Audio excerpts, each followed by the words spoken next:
I hit the wrong button. We were all muted. Hi, everybody, and welcome to the stream. I was like, why is my keyboard, all the lights are off? Oh, I hit the wrong button. Because they're next to each other, suffice to say. So if we don't ruin your intro, you ruin your own intro. So that's pretty good. Hey, it's like, I gotta keep the trend up of me ruining the intro. Someone has to ruin the intro. In the past 2 weeks, it's been me. So, I think it's my turn. I think I've earned it. Elena, you're up for next week. Yeah, you gotta ruin it. We spun the wheel. Well, for me, she just froze, and I didn't hear any of it. I mean, I heard it in real life because she's right next to me. Yeah, they're good. I don't know what's on. There was a delay because I was trying to open Twitch at the same time and it freaked out. But I said next time I'll just put on the screaming toddler. There you go. There you go.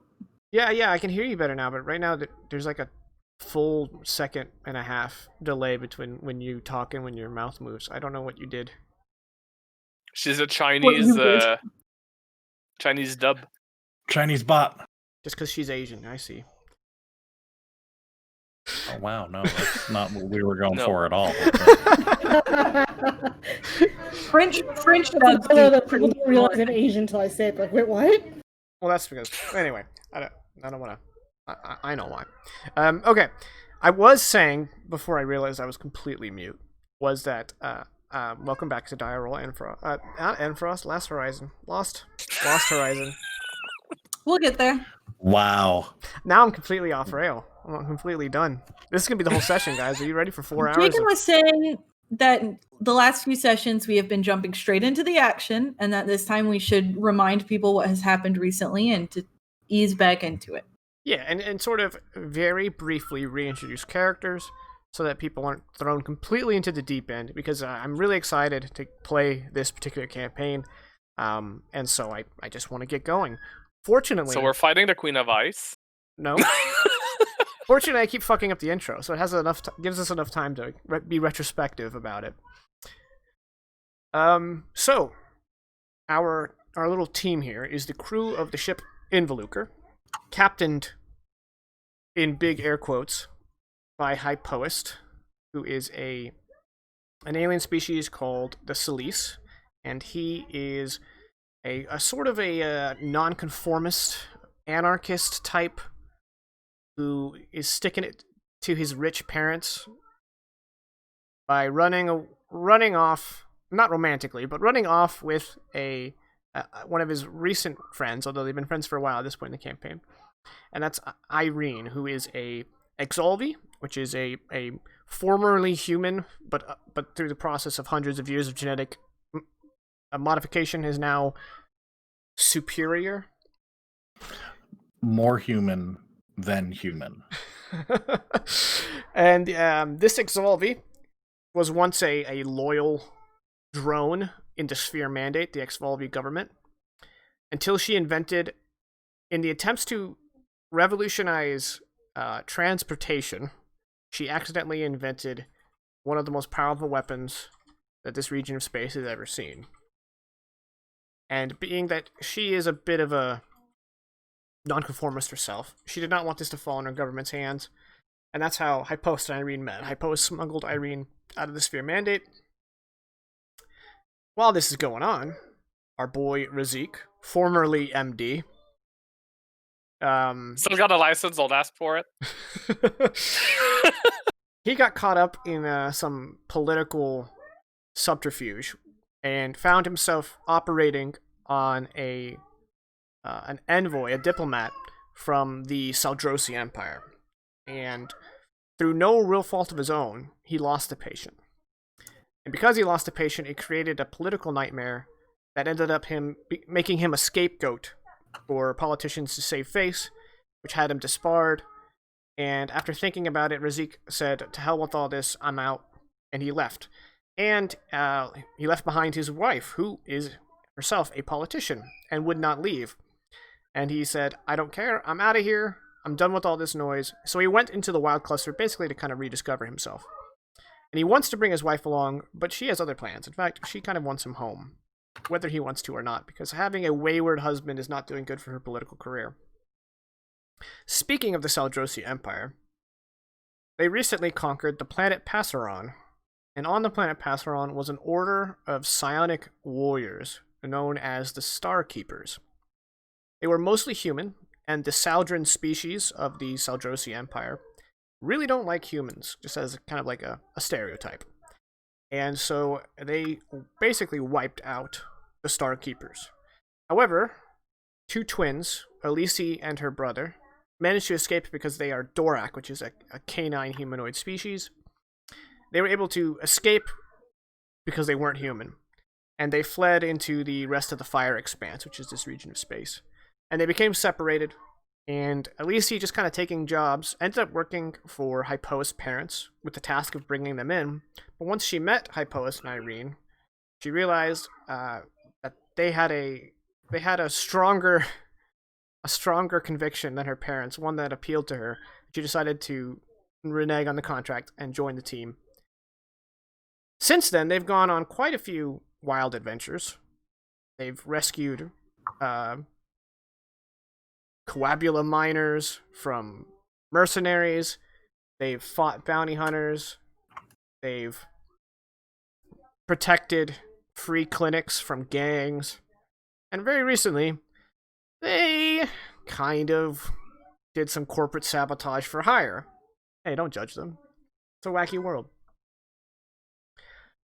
They arrived at the planet Tectus, and at first they tried to do a job with some militias on the moon of Dacus, and that operation kind of went south because there was a third party involved that made the whole thing get messy.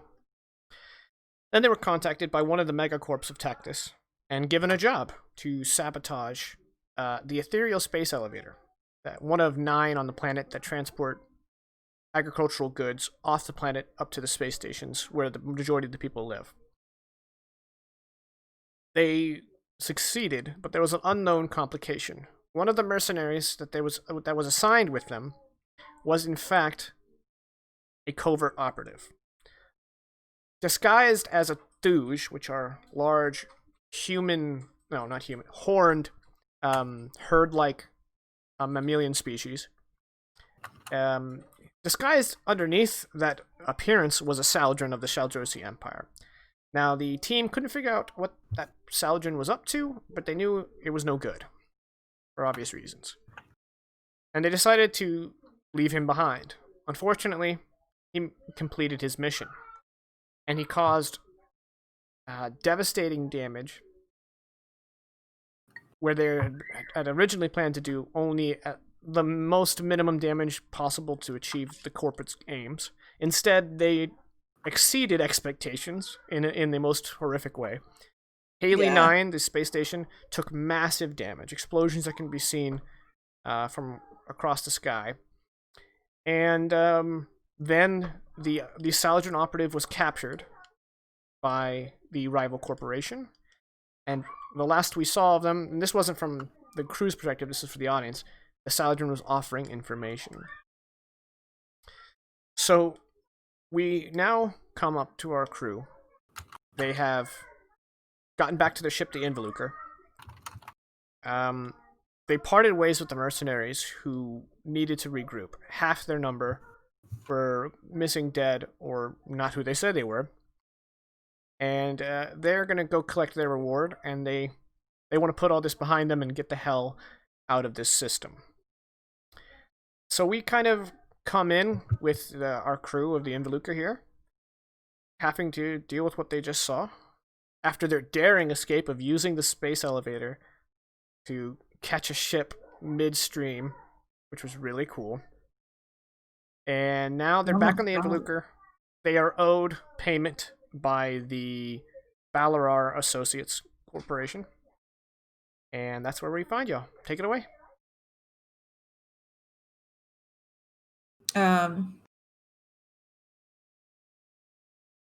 Okay, so I did want to... A lot of time hasn't necessarily passed. Maybe 3-4 hours, yeah.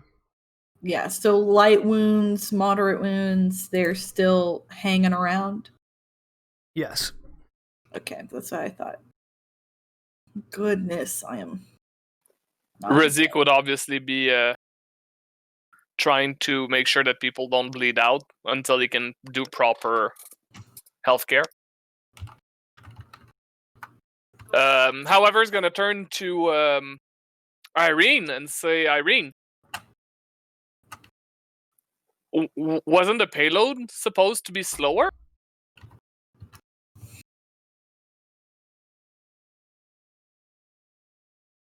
Yes.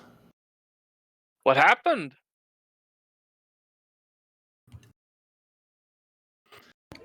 I'm thinking either something would get that catastrophically, oh my god, catastrophically wrong, or we were lied to about that payload. I think it was a little bit of both, but also a third thing. I'm gonna have to run some numbers, and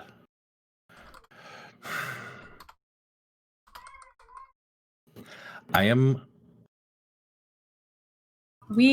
can't even begin to apologize Is the crew for alone letting it right now? happen. I do not believe we're alone. I think we have some of the Yes, escapees no, you with are us. alone. The Okay. mercs went off to get their prize and get out. Oh, all right. I'm not sure. I'm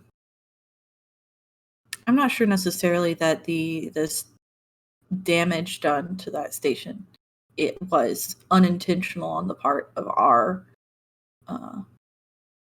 employers, I guess is the word. I'm not going to place all of the blame on Irene. Oh, I'm not saying it was Irene. But I have a feeling Irene is kind of placing the blame on Irene. It is my belief, I feel, that our little community here has been targeted, has been made to... Someone is attempting to make us look foolish and like we made our mistakes by tampering with our mission. Hey, that sounds kind of familiar. So, again, I had to run some numbers to be 100% sure. Yes. What did the numbers say? I don't know. I haven't run them yet. Oh, okay. But right now, it looks like...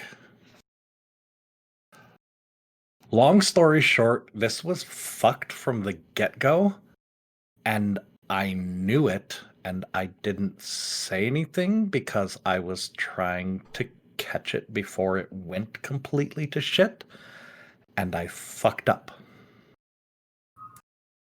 Don't take the blame. No, I knew it was being tampered with, and I knew how it was going to be tampered with, and in the moment, my head was somewhere else, and I let it happen. I'm not taking the blame for it happening. I'm taking the blame for not stopping it when I could have. Even then, I feel from my poet's explanation, which makes sense, it almost feel like a damned if you do, damned if you don't kind of situation. I feel like even if you had managed to cut it and stop it, they and I mean they, like, without targeting a specific group, but it could be the employer, would have found a way to make you reverse it. I don't think they did it.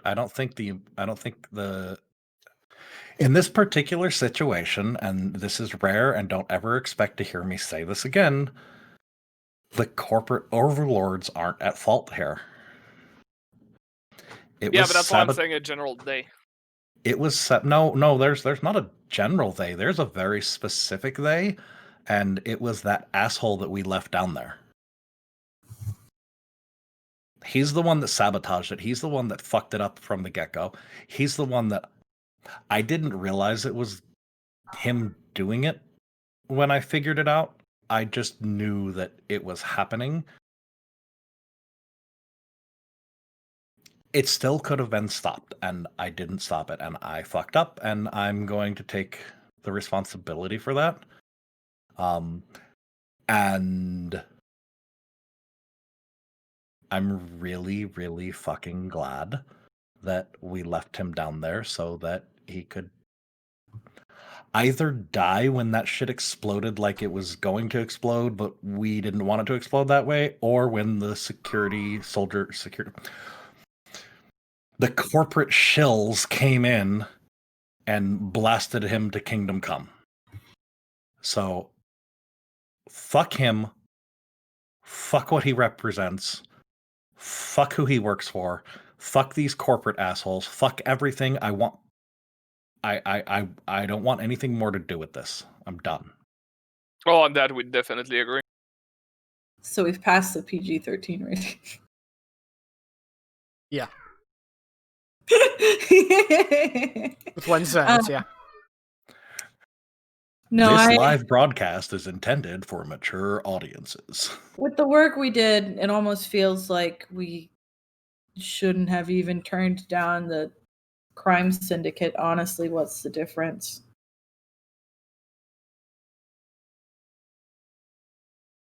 We can pick up our funds. We can make sure we direct those funds towards improving things and furthering our mission. But I think everyone is in agreement that the job we've done is a disappointment. Yep.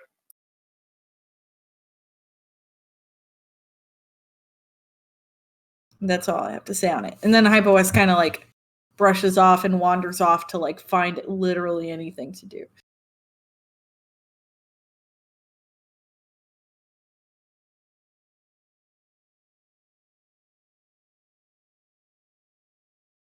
Well, if that's the scene, if none of your characters have anything else to say, and everyone just kind of goes to neutral corners, I think we can fast forward to when you guys... I assume you're still planning on going to get your reward. Yeah. Okay. Looks like a fail, Irene. Okay. And then, you can make one as well, and yeah. For Alisi. Unless she doesn't have any psychic fatigue, I don't remember. I got rid of it last time. Okay, we're still getting a delay. You might have to drop call and reconnect. Here. All right, hang on. Yeah, just do it now while we're in the middle. While we're not in the middle of something.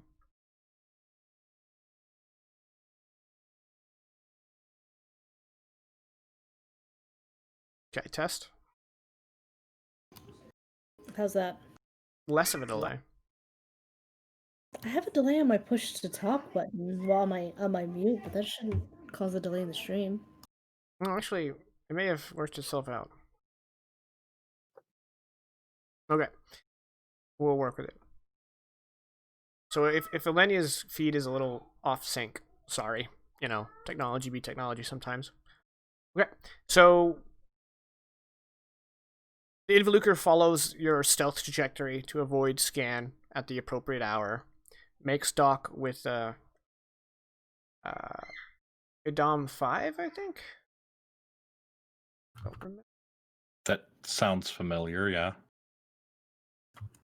No, Idom 4. One off.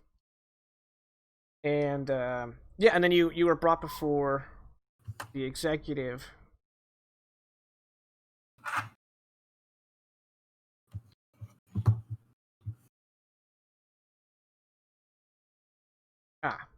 Aiden Pakic. Yeah, that was the guy. He is the outreach administrator. Nope, that's not him. I think I have him in minor contacts. I may not have wrote it down at all. Oh, Partner Terral. That's his name. Partner Terral. You're brought in the same conference chamber, and once again, he is reaching Terral is here. However, this time he has an official-looking guy in a suit next to him holding a secure case. And he says, "Welcome back. It appears, by all indications, that your operation was a success, albeit things went awry.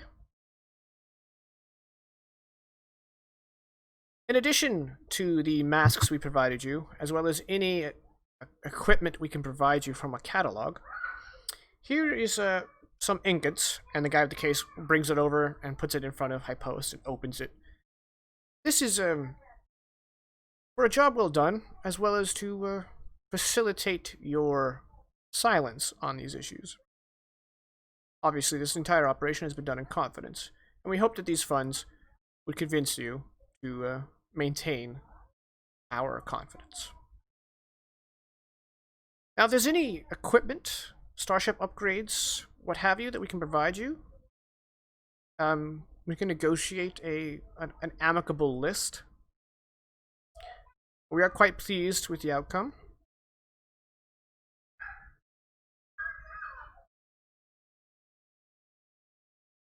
Yeah, you would be.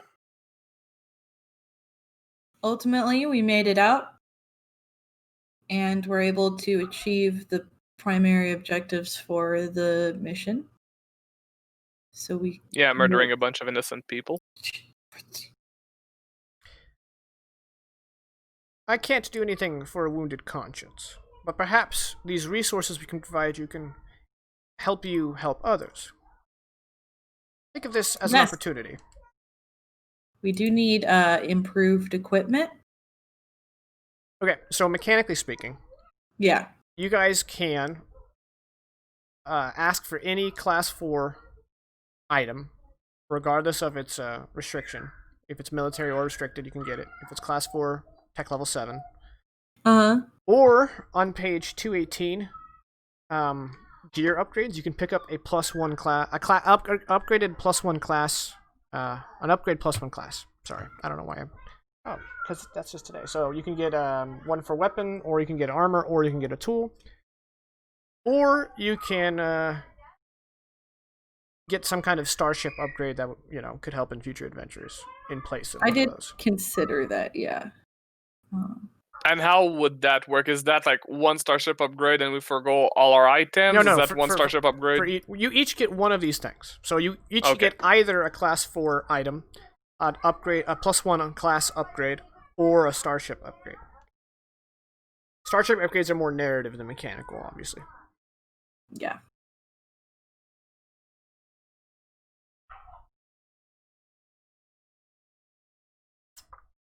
I had some things that are on my eventual buy list, but they're all class 3, so I don't want to waste it on that. Well, you can get anything under class 4 too.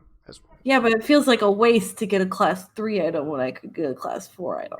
Well, if the class 3 item you're looking for is military, restricted, or experimental, then it's not going to be available on every shop. Yeah. I don't know what you're looking for, though. Mostly just improving rifles.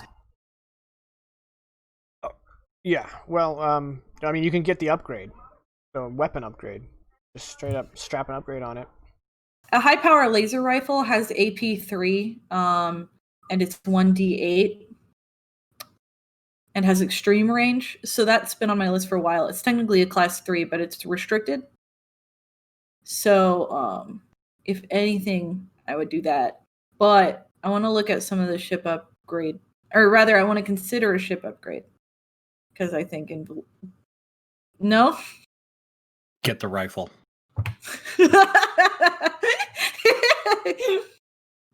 Yeah, there's no upgrade to my current rifle that would improve it enough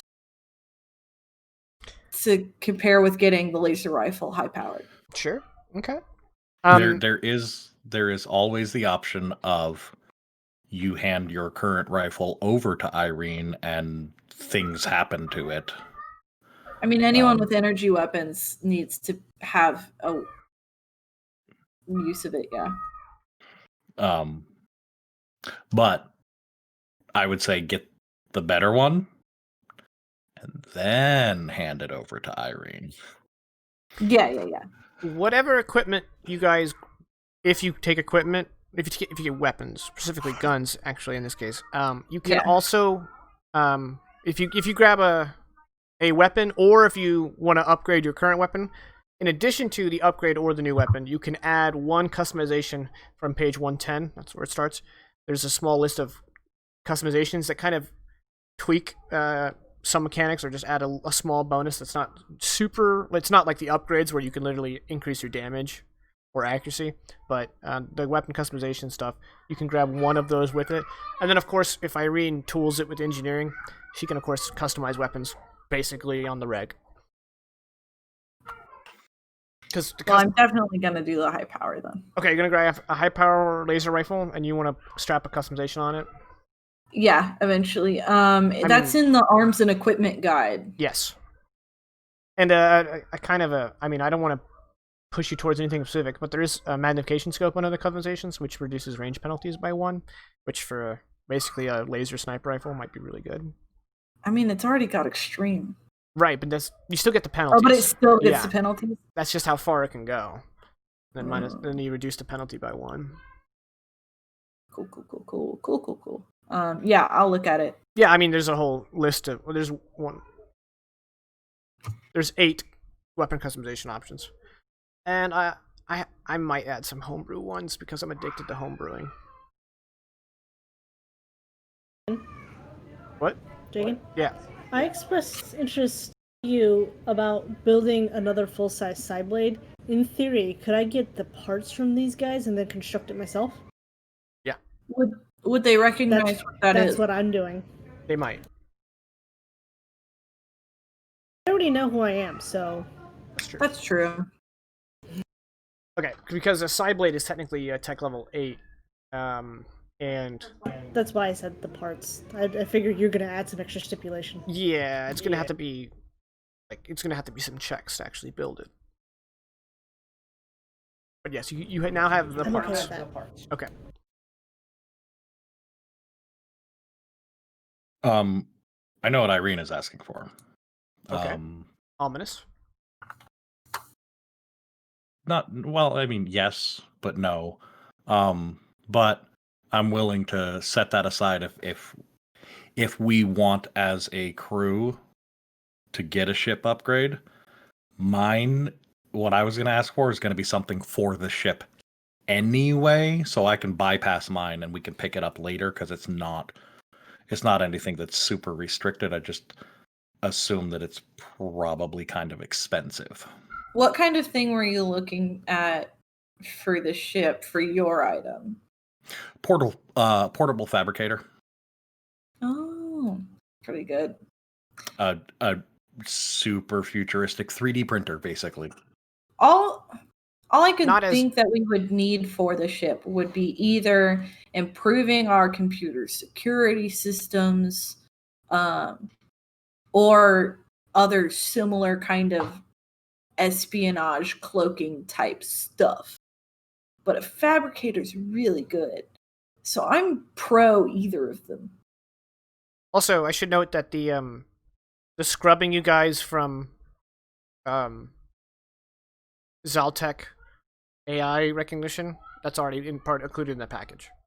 Yeah. So if you come back to Tectis, the AI is not going to ping you. Yeah.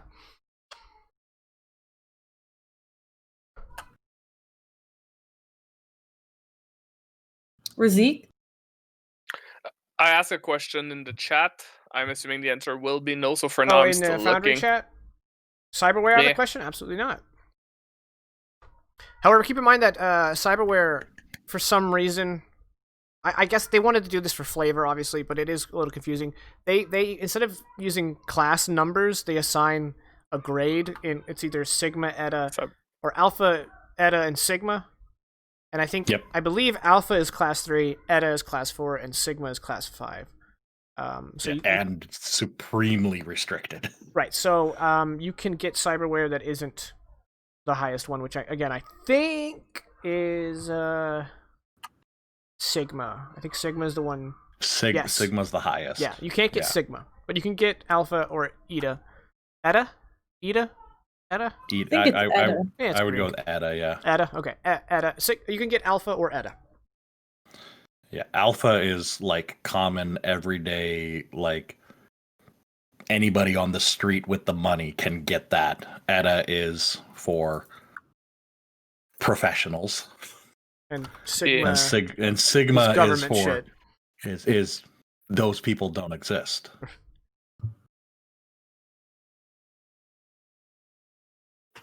And with cyberware, between the two of us, we can install it and I'm happy about that. Irene's like, we can do everything. We can rebuild you. Well, we can make you stronger. They're Oh, surgeons. weapons They're surpass surgeons. metal. Their surgeons can install it for you. Where's If the you fun try- in that? I'm just saying, you know. Oh, and if you get cyberware, you're gonna get Irene started on a whole. I'm actually like licensed in cyberware manufacture and installation, and we should do more of this. Well, it's considered either an eye upgrade or a hand upgrade. Jordy eyes? Someone can use Jordy eyes?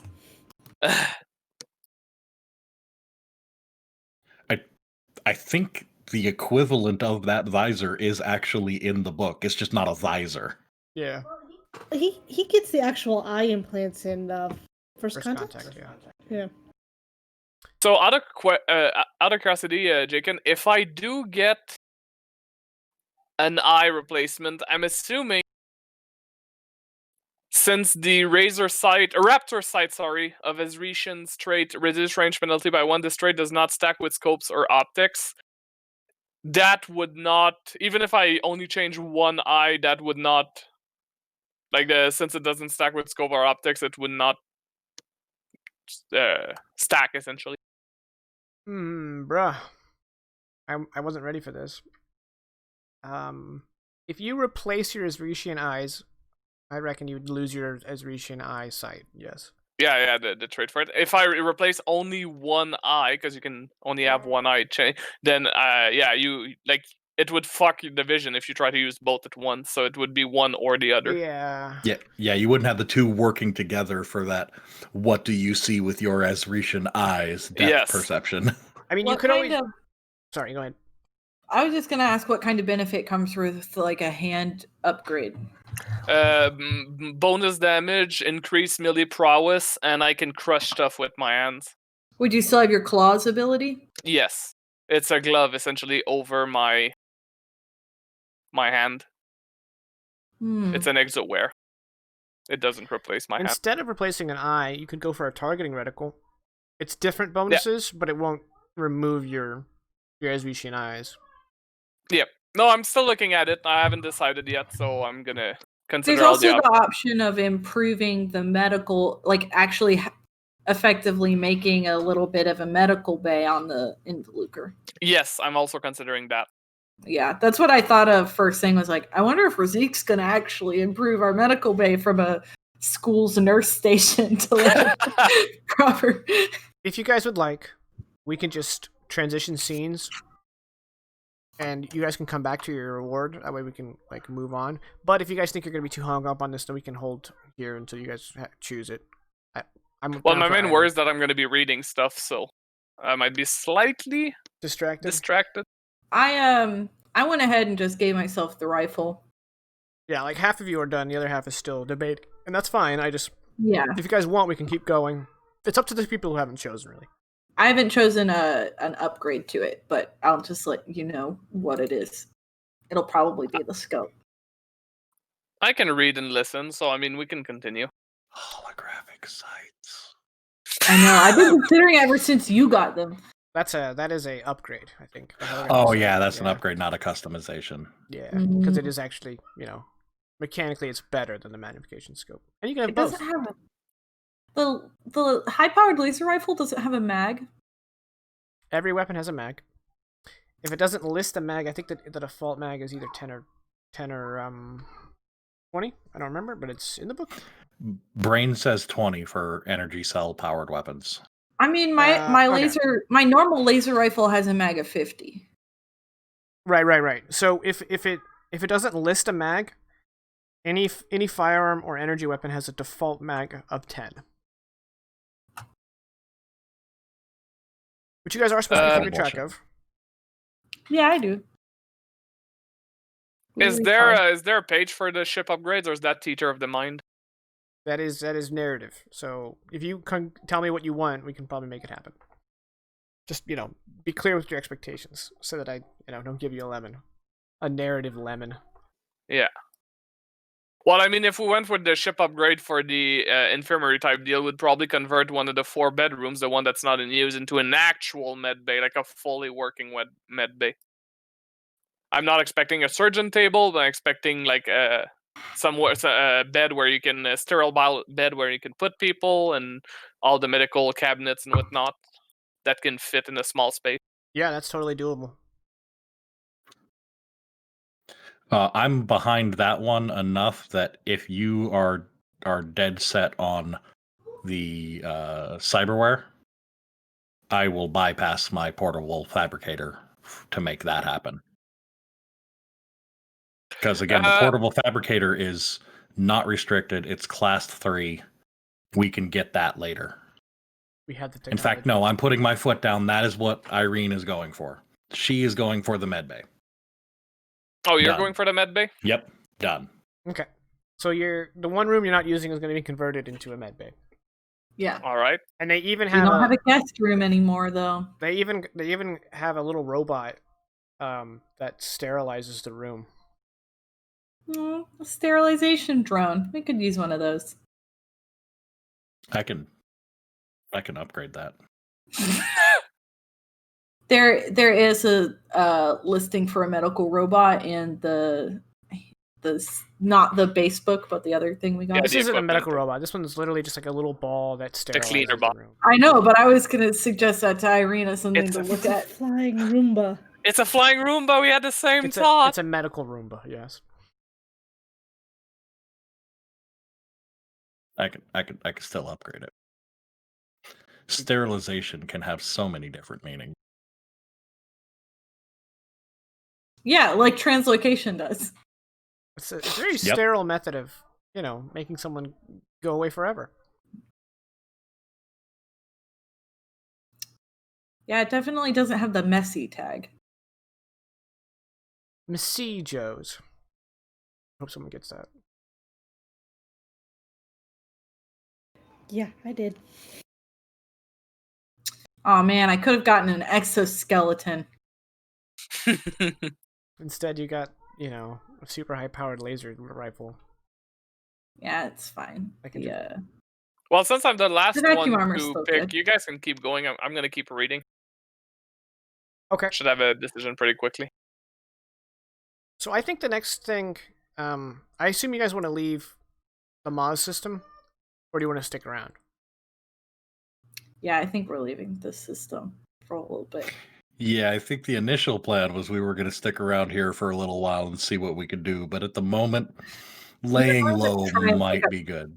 Yeah, we were going to try and pick up some of the supplies that were supposed to be part of the payload and deliver those to Dacus, but that's not really an option now.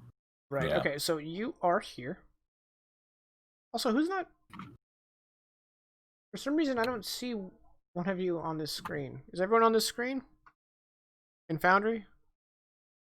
On the map, yeah. system? Oh. Yeah. It's weird. Yeah. Up on my navigation bar, it usually has like a letter for each person connected to that scene. And I can't see Caddy's letter up there, but I can see her cursor moving around, so... Oh, yeah, my letter's up there for me.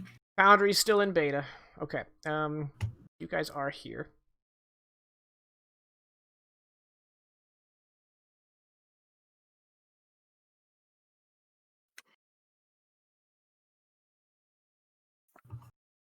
I don't know if anyone. You guys just want to said find a this place to already. lay low? Well, brief question. How many ingots? Oh, Yes. a lot. Rizik would have said spend some for anti-rad like right now. Like define a lot. Well, I don't want to assign a number to it, but it's considerable. Oh, that So many. enough to fully stock our food and supplies, probably for a while. You could live comfortably for a month or two. Let's buy a new collection of movies. Let's buy anti-rad. Let's buy a portable fabricator. Let's buy anti-rad. Let's build a school. No? Okay. Sorry, But that was just me. can we build a snowman? Get out! I'm gonna turn this Leaving. off. I'm Alright. hearing it echo because I talk so loud. It's the baby monitor.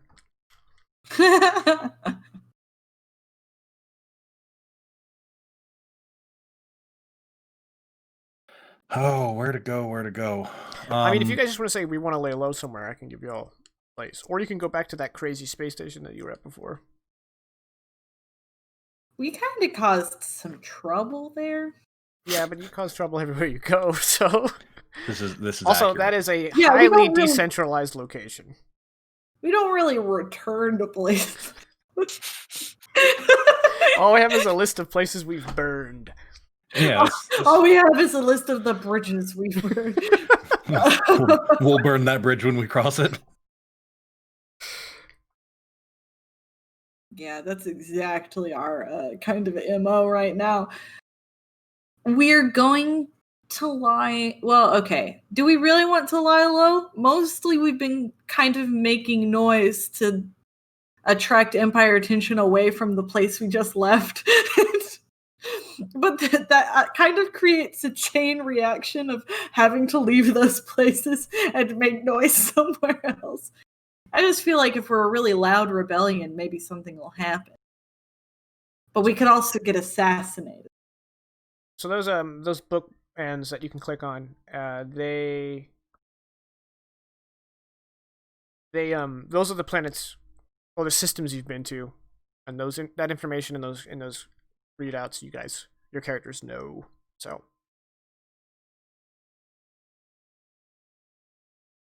We never got specific information from the Reaper Syndicate on where that ship was, right? no, all you knew was that it was near a black hole in the gaps, of which there are 3. Okay. Yeah. I was just say let's just go there and steal that shit and get the hell out. But I mean, we can kind of float around there if we want to, like, pick up some supplies and head out there. Head out into the gaps. Yeah. And for the audience, the but- gaps are the green hexes. That's the region of space known as the gaps.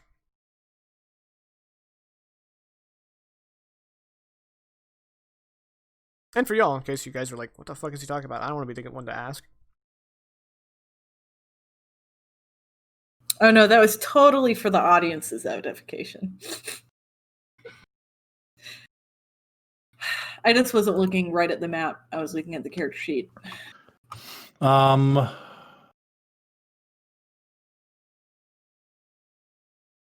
So these are the black holes, right? Yeah. They're the Okay. ones with, real serial number type names and the black dot. Little black holes in them, yeah. Yeah.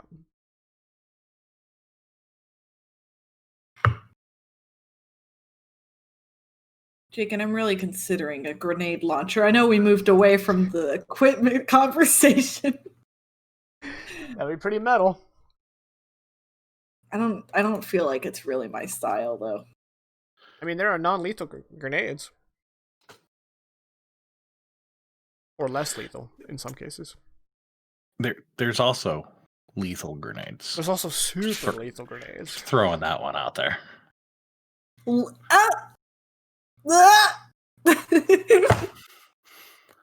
I don't know. I think honestly, I feel like Irene's in a bad place. So she's absolutely gonna say, you know what, we should just go back to New Berks and talk to the Reaper Syndicate and go ahead and do that. It'll get us out of Dodge for a little bit. It'll I have get a us feeling far away. if we want the stuff on that ship, I would rather skip the Reaper Syndicate completely, and not further disappoint my values, and instead kind of take things from under their nose and, oh gosh, what's the word? Robin Hood that shit. That's not exactly the word choice I was using, but effectively that. I was thinking like redistribute Yeah, it was redistribute. Not to put a for- damper on Yeah. this, but being a syndicate of criminal organization, I doubt they let it float without at least some surveillance. So if we go with that plan, which I'm not against, I'm just saying we got to be prepared to escape some potential scouts and other Scouts people that and scallywags. yes. Yeah, but we can do that. We've done a pretty good job so far.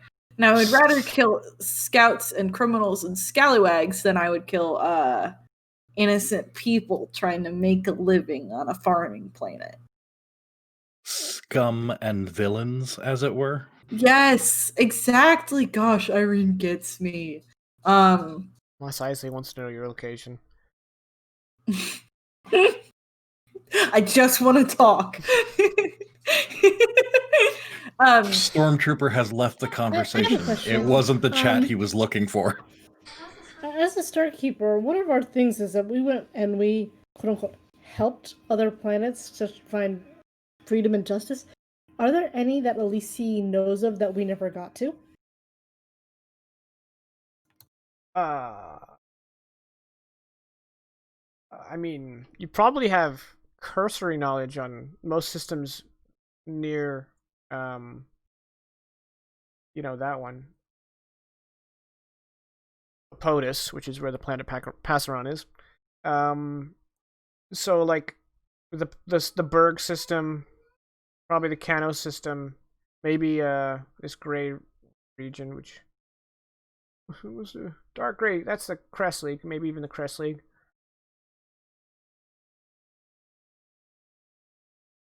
So I don't think you guys went super far, and probably your influence was being reduced by the Saldrosi Empire with every push they made. Because yours is an ancient history, so in your lifetime, you probably weren't doing that a whole lot.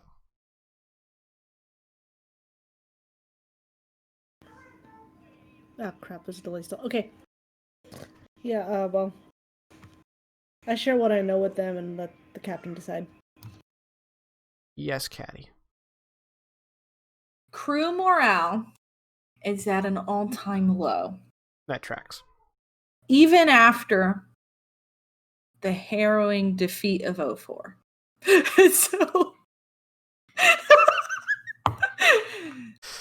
So I think we should avoid going to overly crowded stations and drinking our misery away. Wait. And by avoid, you mean actually do that? Absolutely not. We should have a community bonding experience out in the proverbial countryside and kind of hop. Did Caddy freeze for anybody else? Yep. Okay. I think what she was getting at is we need a beach episode. Got it. There we go. Some time in the proverbial countryside, hop around over here near the black holes by ourselves, not working with any syndicates, to do some scrap work, collect some supplies, maybe have a pizza party, but by pizza I mean the red rations. And enjoy some together time. As we all know,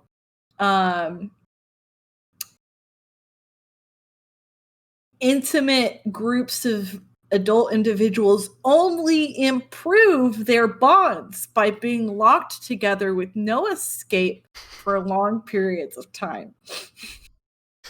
Wait. Did Hyperlish just quarantine us?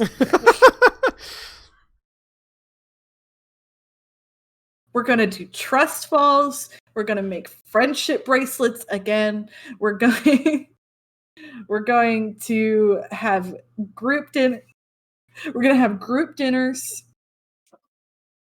It'll be excellent. And then we'll scavenge and potentially kill some criminals. It'll be great. Look, whatever. All I know is we have so much money right now.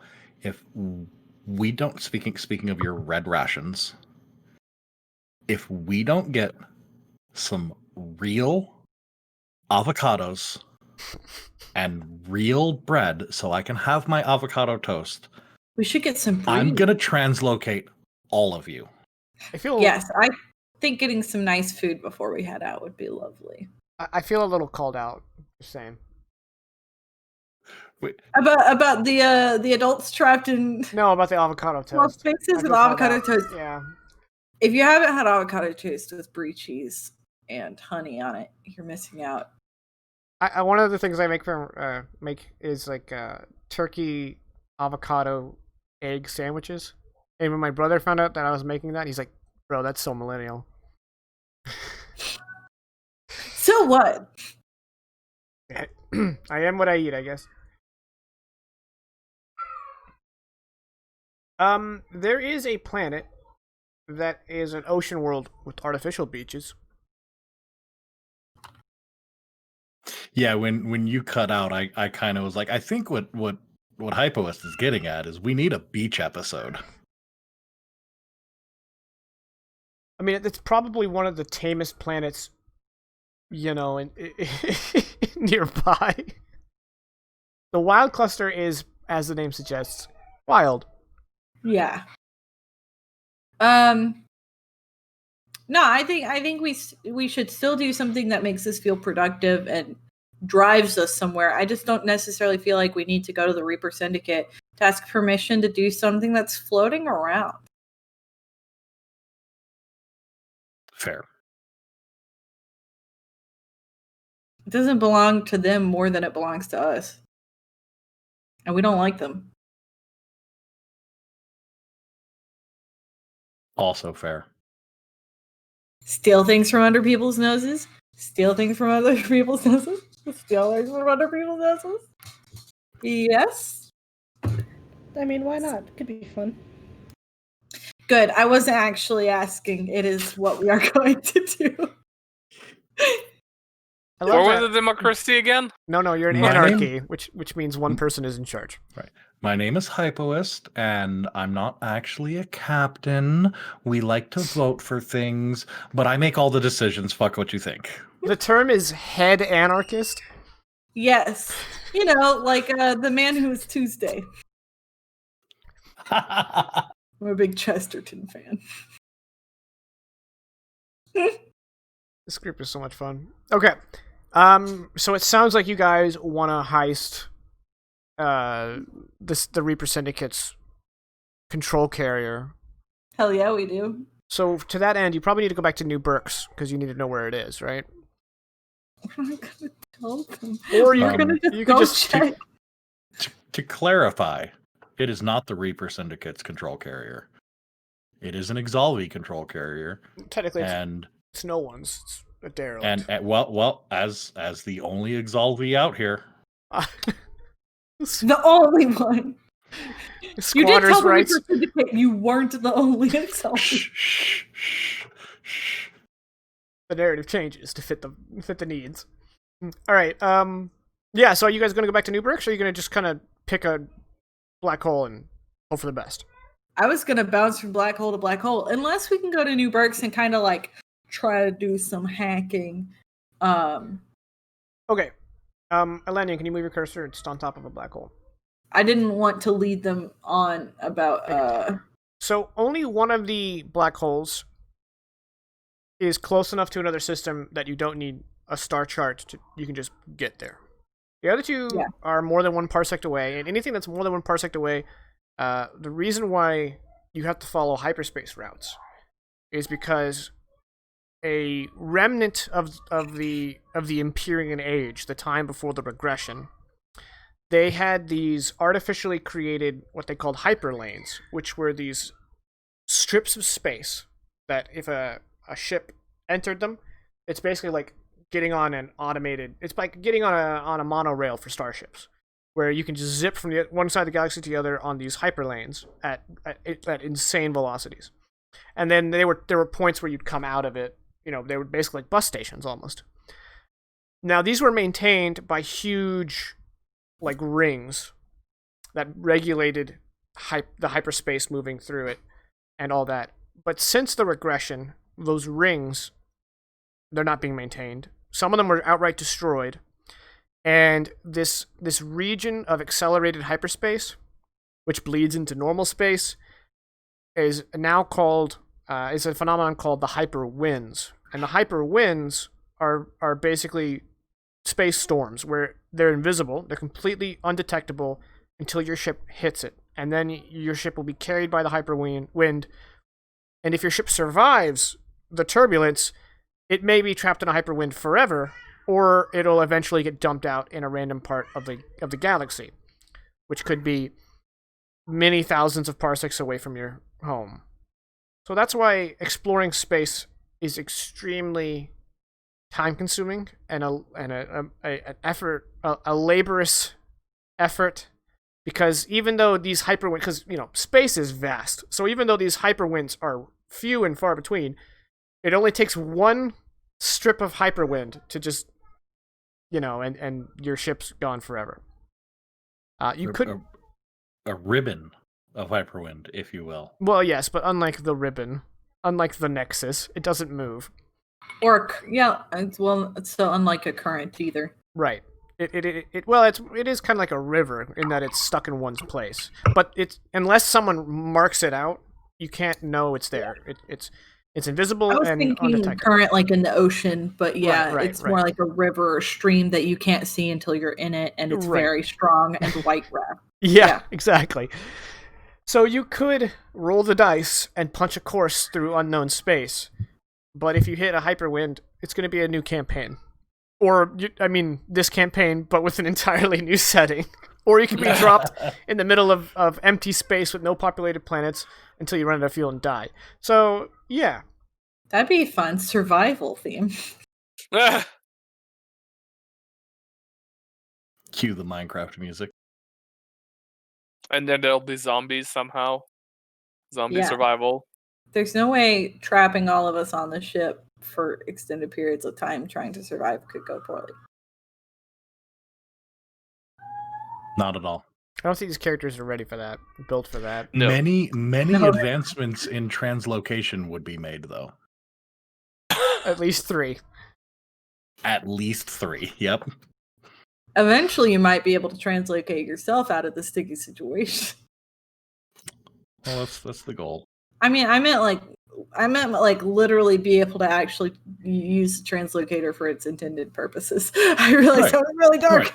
Right. Yeah. I was like, oh no. So we're going to check out The one black hole. Ilge 07-0. Or is that a D? I think it's -O, yeah, or -0. Or it might be D. I don't know, black holes are weird. It is a Ilge Black holes are 07-O. Yeah. You heard it here first. Look, I just want to make sure that we're respecting the black hole's identity. Reel it back. Okay. So you guys want to start making your way there? Yes. Now, what chest do I need to make for my side blade? We yes. do. We do need to pick up some rations. What were you going to say, Vegas? I was going to ask. Yeah, I was going to ask. Do we want to make a stop at New Berks to restock, get some anti-rad, maybe pull off a little bit of espionage on our way out? It is just a Buc-ee's stop. I was about to say it's not So the only mild Buc-ee's in town. If you guys recall, in the Aethel system, there is the Asimov 6 refueling station, which is a great pit stop and much safer. But There you go. is it just going to be like Lay's potato chips and maybe like an old bundle of bananas, or are we going to be No, able there's to like buy full-on avocados? grocery stores. Yes, you can get your avocados. Then I would vote The Buc-ee's. Aethel 6. Aethel 6? Aethel 6? All in favor say Yep. aye. Aye. Okay. And shirts that say, if I'm lost, return me to Asimov 6. Yeah. What? Okay. If you can read this, please flip me back over and pull me out of the ditch. It's a bumper sticker for Jeeps. It is. Yeah. Put it on upside down. That's pretty cute. Okay, so you guys head to Asimov 6, and how long are you going to spend there? Like a day or two? Or just a day doing grocery shopping? Okay.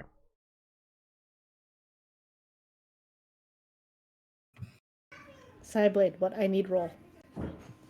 How about we wait until, like, the Great Journey? I mean, you guys can travel a parsec in 4 hours, right? So... I buy anti-rad. That is something that I agree our community funds should go towards. It'll take a day and a half if without pit stops, which, I mean, obviously you'd have to take some pit stops. Let's round it up to 2 days to get to Ilge 07-0.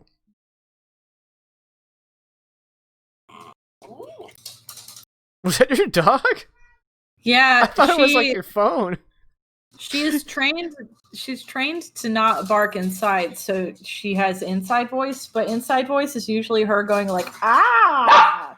Hey, come here. I just explained that you're trained not to bark. Yeah, well, I have to tell her sometimes, but she's very worked up because she wants something right now. I try to train my kids not to bark, but it's a slow process. Like we need to teach our toddler not to growl at us. That's just hashtag toddler things. It's funny because the oldest one will go, ah! And then our younger one will be like, just kind of copying him, and just it's so cute because she's 2, and she doesn't have any of the passion behind it that he has. Just copying her, or she's copying him. All right, so you resupply at Asimov. Is there anything in particular you guys want to buy, or just like actual food? Well, I'll repeat myself, but anti-rad. Anti-rad. You buy anti-rad. How much anti-rad would you like? Well, 1 for each crew, unless it's a kind of Sure. a med pack and you can reuse. You get as much 4 by- anti-rad. Hold on, checking something real quick. Alicia tries to get real meat, and if that's too expensive, jerky, I guess. Well, you can get real meat today, and then jerky for the trip. You can stop at a gas station and get some beef jerky for the road trip. You have to have beef jerky on the road trip. Some gym is acceptable substitute, but beef jerky is better. Irene wants to purchase a virtual tablet, if possible.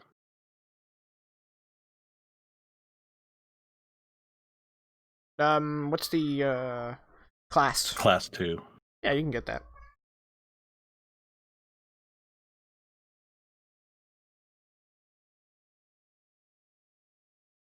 Yeah, it's I mean, for those in the audience that don't have the Alternity book, it's essentially a futuristic laptop. But it's a bracer. Yeah, it's like the size of those just slightly too big phones. Yeah. Yeah. You wear it on your forearm, and it's got the whole holographic heads-up display, and you can totally what's that Tom Cruise movie? Pre-Crime. Minority Report. Shit. Yeah, you can Minority Report the holographic display on it. So I recently realized my character has a personal comm, and was like, "It can be a watch." I was like, "I have a smartwatch." It's like the watch from Spy Kids 3, where you can do everything but tell time. Hypoist, we are picking up things in addition to food and whatnot if required. Razik picked up enough anti-rad to cover all of us. Irene is getting a virtual tablet, the armband computer. Anti-rad, the sunscreen of space. For me, SPF 4000. Yeah. Oh, a pack contains 3 doses, so I'll only take 3 anti-rad, just because we'll have to fight off the effect for a while. I would encourage people who do not already have them, to pick up some sort of light. We all remember how useful that was last time we needed it. Wait, who needs light?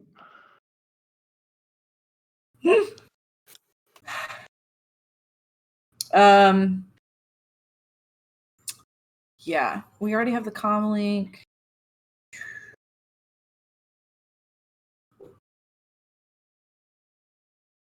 I'm also gonna say that as part of like your essentials pickup, you guys can fill your airlock kind of like closet with vac suits. Even though one of you wears vacuum armor, you can have 4 vac suits. So, you know. Yeah, just in case. Just in case. I think Yeah, I'll probably go ahead. I'm going to say we did have one. Yes. So yeah, now but you we can could fill it stock up up so that everyone can have one. Yeah. Cool.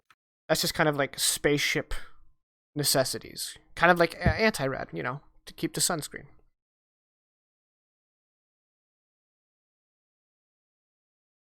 Anything else, or can we get this train moving? That was highly dissatisfying. You were muted. Who? I watched it and I couldn't hear it. I did that on purpose so that it wasn't noisy. I missed it. It's fine.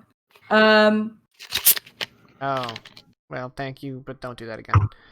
Yeah, it's bad podcasting. No, I'm just kidding. I was going to. Yeah, I think I want to pick up some mag boots. They're so in style now. I'll feel untrendy if I don't have some. But that's all I wanted to get. How about everybody? If you want to make a shopping list, everybody can get, like if you add up classes, right? You can get up to 8.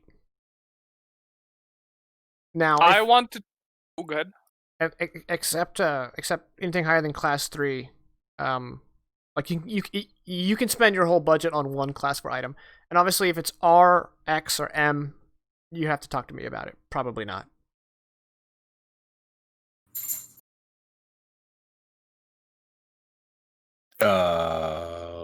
Mag boots Kind of confused here.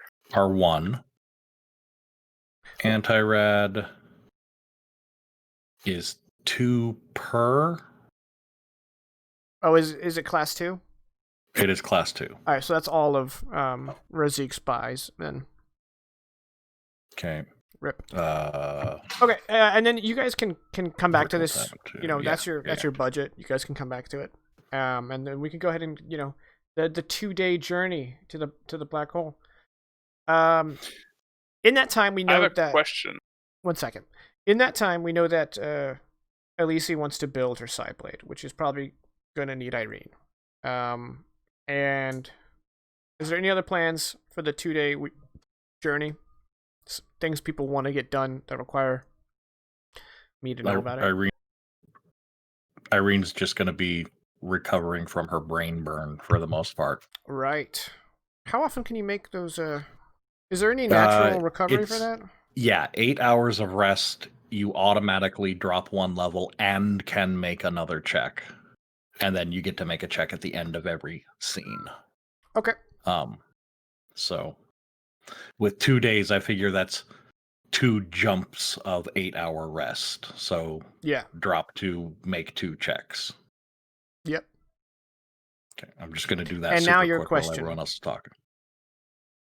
I wanted, since my anti-rad pack essentially covered my entire buy, I wanted to trade the tungsten slug rifle for a pistol.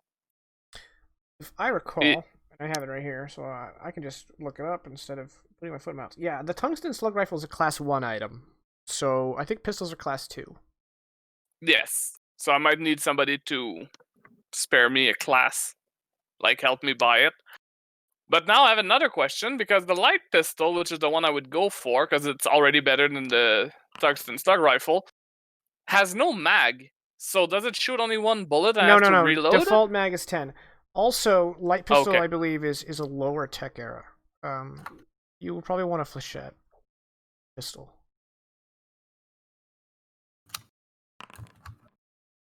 Tech But era it's 7. brutal. Yeah. Brutal means I at don't close want range brutal. it does +3 damage. Alright, it's not that bad. I thought it was like almost certain to kill. I mean, 1d6 + 4 is pretty meaty on a normal hit. It is, indeed. 1d6 + 8 on an excellent/stellar. So, yes, the flechette pistol would be the modern firearm for your home defense needs.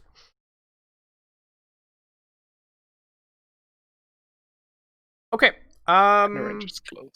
You want to, Irene? Just give me a series of engineering weapon checks to build that side blade, and then in addition, I'll have you both roll these simultaneously to get a total. At least you can give me psychokinetics checks to tune it psychically.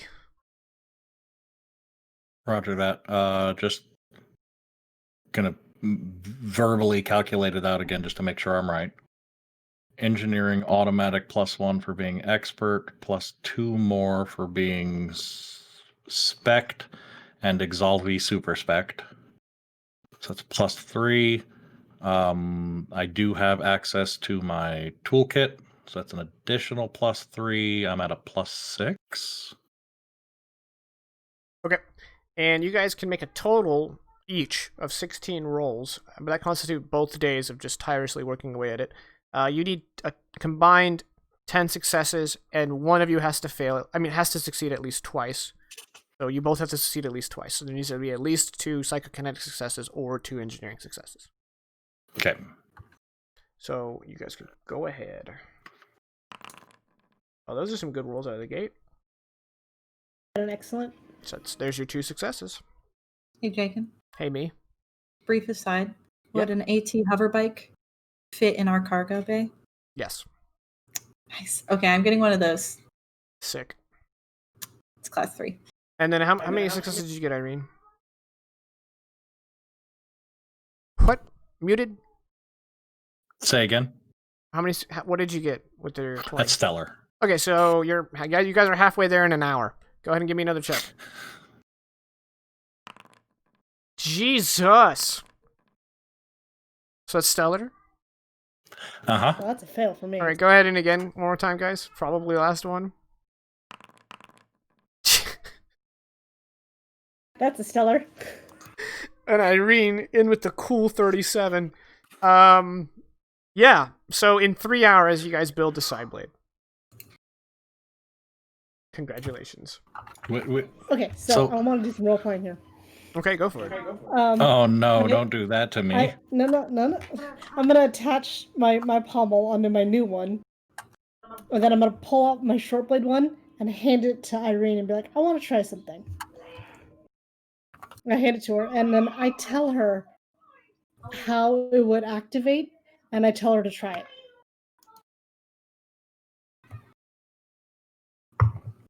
Okay, Irene. If you're willing, make a psychokinesis check. Yeah, but that Just trust me. no that Try it. but that requires your brain squammy powers. I can't do that. Just try it. I mean, Elenia, when you unmute, give yourself I know it's gonna be hard, but just pause for a second, because that's how long it takes to actually. Yeah, I'll wait for it until I actually see the light turn on. so in the interest of I like you and you're my friend, I guess I'll do this, but this is objectively stupid. And I'm making just a straight psychokinesis roll. Mm-hmm. All right. That's a fail. Okay. So nothing happens. Will you have to make a psychokinesis turn on? No, but I'm leaning into Irene's stubborn disbelief. All right, that's fair. Yeah. See, I know that I'm really good with weapons and stuff, but this is. I could probably figure out like some sort of like attachment pack that could emanate the kind of energy you're looking for. But otherwise it's gonna require. You know what? Actually, we could build more of these, and I could figure out that pack, and we could all use these. That would be amazing.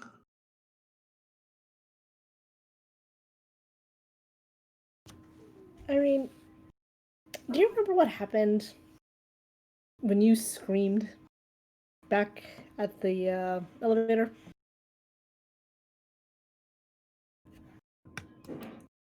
When I screamed, yeah, I had a Yes.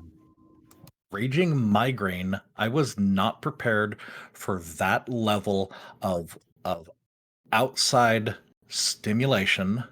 I hadn't done my breathing exercises that morning. I was just, frankly, I was overwhelmed.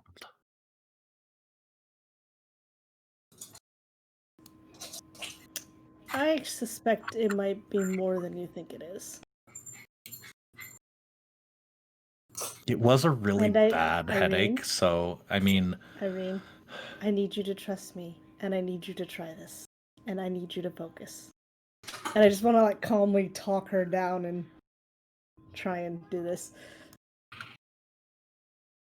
which I feel like there should be a check or something. Well, it's player to Coercion. player. Coercion. Now, it's player to player, so I don't usually do checks like that.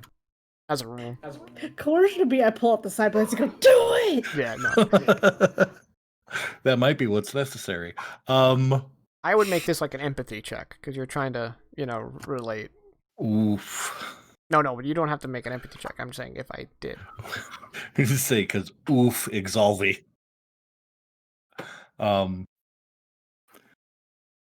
mean, sure, we can try it again, but I'm telling you, this isn't gonna work, and we'll try it again. Add a +1 step this time. Okay, I was gonna say out of character, in character, because she really she wants to try this. Oh, you want to just do it? No. I wanna expend psionic effort. Okay.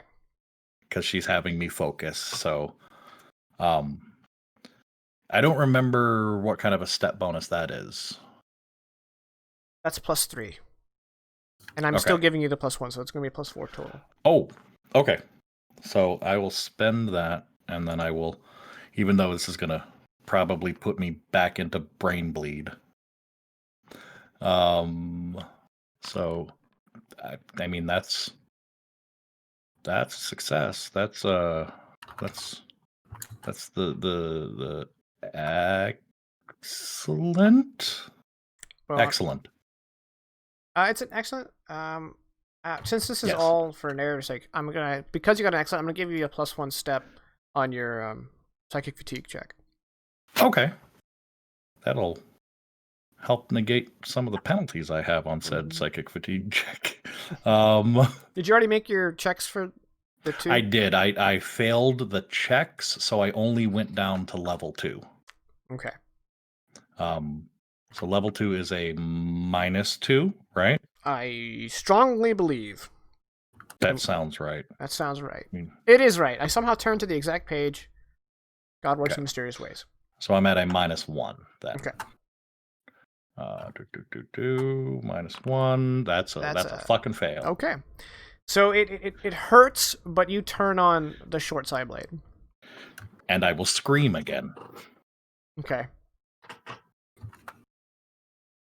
I'm gonna take some narrative liberties here. When you scream, you go to drop it, and it just hovers in air, being held up by your psychokinesis. Ooh. I don't know if my camera's good enough to pick that up, but that's some goosebumps right there on that. That was kind of neat. At least he just kind of like rubs at her ears and is like, okay, my friend, I believe you had some innate powers that you were not aware of. And by I believe, I mean you. Please quit yelling. Do you remember how I said your scream was the problem? That's you that's yelling. No. That... She'll glare at the Psyblade and snatch it out of the air and turn it off and hand it back. Go, I told you this wasn't going to work the way you wanted it to. You hold on to that. Let's see how this goes. And then I just walk away. Yeah, but what do you want me to do? How am I supposed to... What upgrade... What do you want out of this? Fine, you know what? I'm just going to fuck with it, and whatever you get, you get. Okay. Mechanically speaking, because you don't have the talent Cyanite, you can turn it on with just as a one impulse action. But you don't get any of the cool benefits that Alicia gets. Like, you can't spend sonic effort on an attack roll with it. You can't use lift on it. It only has a one impulse if you're pulling it towards you, etc., etc. Yeah, but you can use it because you have 1 point in psionics. I mean psychokinesis. You just don't get any of the extra jujus that go along with it. It does do a shit ton of damage. You just gave a Psyblade to someone that doesn't. Hands are going to be chopped off. Well, I mean, then we can get that prosthetic, right? You can get that cyberware going. Get that cyberware because of mistakes. Okay. I think that's gonna be. Oh, did anyone want to donate one class of buy to our boy Razik? No, we don't have to. I figured out that with only 3 anti-rad, I get 9 doses, which cover twice the team plus 1. Okay, so then you went and 3 anti-rad leaves me 2 class of whatever I want, which might be a pistol. Okay. So we're good. Sick. So just super brief question, because I'm seeing the shopping list as it's happening in chat that you're not seeing, Jacob. Right, I don't see that chat. You guys could have done it in Foundry, and I could have seen it. Up to 8 classes worth of stuff. Mm-hmm. Total or individual? Oh, individual. Oh, okay. And again, okay, then, if you go class 4, it costs all 8, right? Okay. Yeah, I didn't do it in Foundry chat because there were rolls being made and such. Fair. I was just gonna update you once the scene played out. Okay, well, the scene has played out. Nice. So I got the mag boots, which I believe is a class 1. And then I got the AT hover bike, which is a class 3. So I have 4 left. Laser link, I think, let me double check on that, but I think it's a plus 2. Yeah, it's 2, and then oh darn it, I can't do the plasma cutter, that's plus 3. I had forgotten to count my mag boots in it. Okay, we'll come back to that.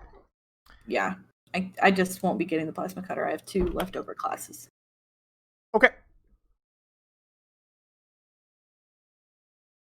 You guys will you refueled at Nachi, and you probably refilled at each system of the gaps, and finally you arrive at Ilge 07-0.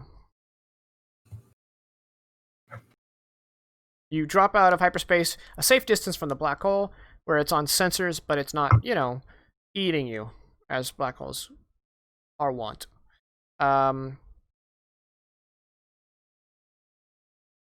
Go ahead and give me a computers check to scan around the black hole to see if there's any derelict. Yeah. Can I assist? Yeah. Okay. Nice. Just add a +1 step? I don't remember. I think it's aiding others. She gets a step based on my success level. If you're skilled in it, you get a plus. You grant a +1, a +2 step. Oh, okay. Yeah, I'm skilled. Okay. Then you get a +2 step. +2? Yeah. Nice. Can you get a stealth suit? Think that's restricted. Oh, it's military grade, and it's also class 4. So no. That's why I asked. I wasn't sure. Excellent. Okay. You spend an hour, the two of you on the bridge, diligently scanning, and your scanners are going haywire because of the black hole. But you cut through the interference, and you map out everything, basically everything that would be in orbit of the black hole from where you are in. And you can say with some amount of confidence that there is jack all here.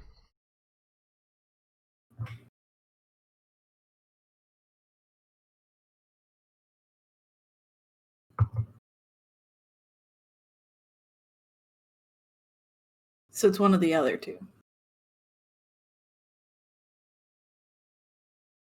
That's what it seems.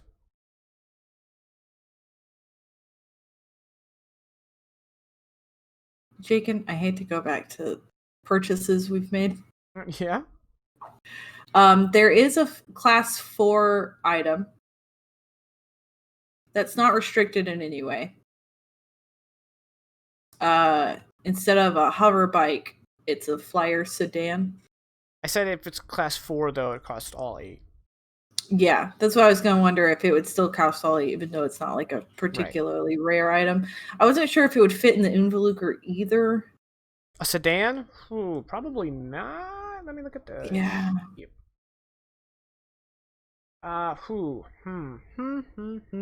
Yeah, it would fit, but that would basically be your cargo bay. Although I don't know if your ramp is big enough for it to exit. So there's that.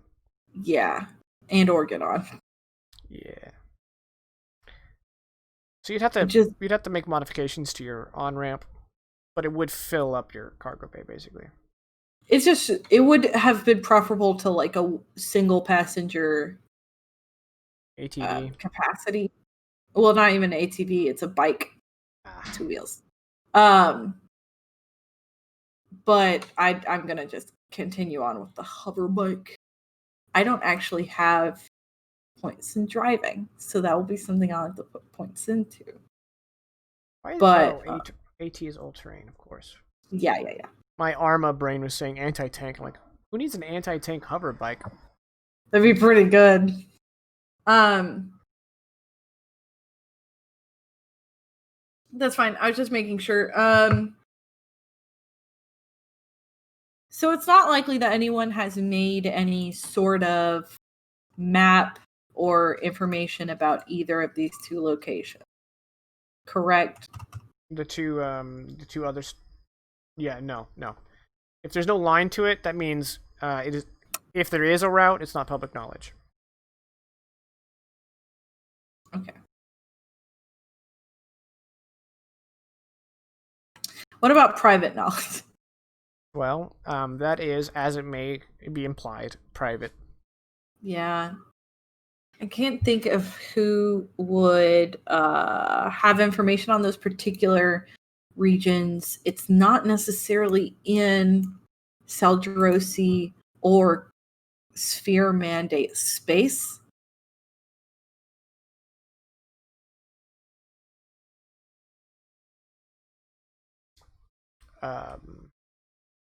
That would be a very long route. Yeah, no, I just meant like I'm trying to think of what Hypewest does know, which he's got cultural right specializations in either of those things. So I feel like he would know. Yeah, he would know that they wouldn't have any information on the gaps pretty much at all. Right. It should also be pointed out that current level hyperdrives can go a maximum of 3 parsecs in one jump.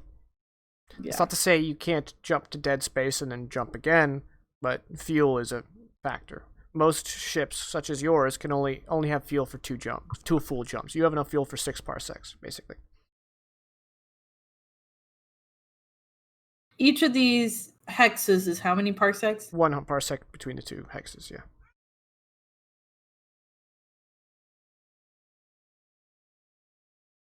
But we can't jump between them. If there's no line, you can, but you risk hitting hyperwinds and having a bad day. Yeah. I don't have hero points to spend either. I'm pretty liberal with this.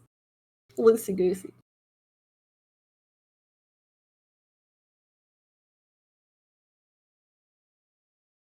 We'll need to do some reconnaissance then.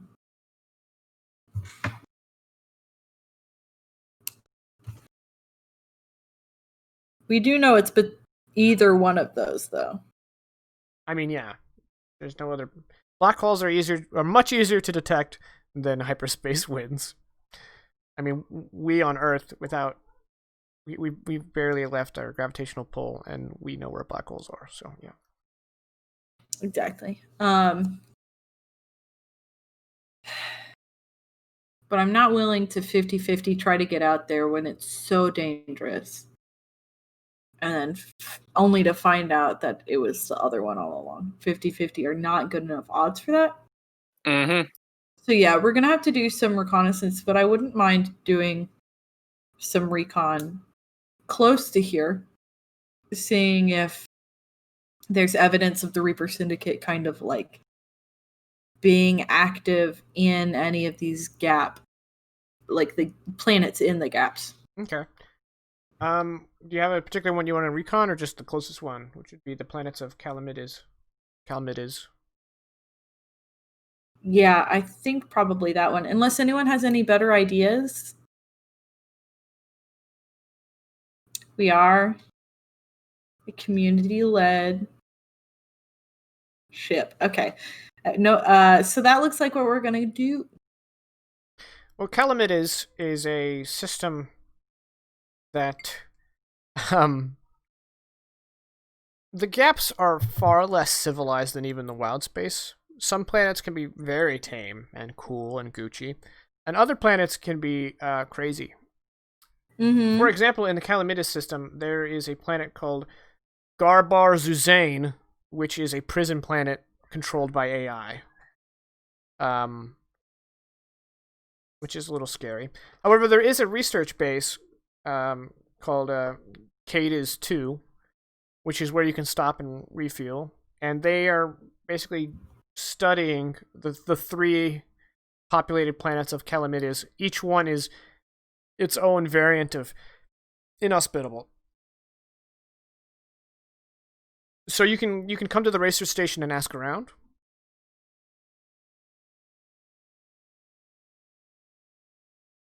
The members of the Reaper Syndicate wear like an identifying kind of garment, right? Like there's at least like a patch or a logo or something like that. Yes and no. It depends on the individual and the circumstance. If they want you to know they're Reaper, then they'll wear Reaper emblems and Reaper gear. And if they're just kind of going incognito, they just look like any other guy on the street.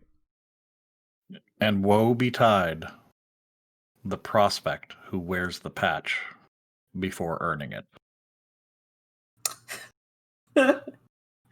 Also, they don't wear lanyards, so good to know. But oops, sorry, I didn't mean to click that. That's an ancient reference. It really is for die roll. Oh no, that's quoting the deep magic.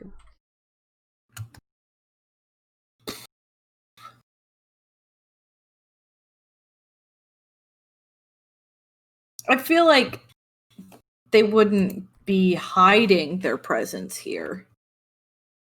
If they're looking for business opportunities, then they would wear their reputation on their sleeve.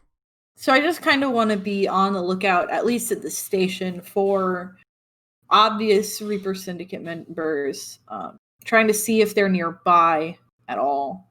Because this is one of the only close by locations other than, over here. So I'm going to explain something that occurs in the universe, and as I explain it, it's going to be for a very obvious reason. The way interstellar communication works is a hyperspace data burst, and it takes about an hour to go 1 parsec for these data bursts. And typically, if they're trying to message an individual or a space station, a planet, or a spaceship, then they're pinged off of these these relay carriers, and they're all throughout the fire expanse. It's very common technology. And if you don't tell a relay station where you're going, basically. Like every time you arrive in a system, if you don't bounce a signal off of the relay station, then if there's a transmission looking for you, it'll skip over that relay. So my question is, would you guys be logging whenever you enter a system with the relay stations? They are not 100% untraceable. So there is a risk for fugitives such as yourself to continually log where you're going. Depending on who built the relay, they're more secure than others. I think it would be good practice to not ping. Okay. In our line of work, it would be the impulse of HyperOS especially to not constantly be pinging our routes, because it also anyone with a logical sense could determine where we will be next based on this. Right. So you only log yourself erratically so that, you can get messages, but not in a way that people can literally follow you. Yeah. Okay. So my question is, do you want to ping the relay now? Or do you want to wait until maybe you're back in the wild cluster?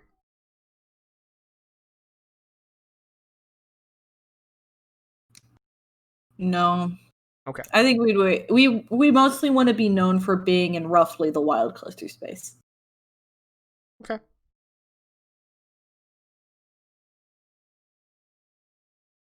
Look, the less opportunity that the system has to keep us under its thumb, the better off we all are.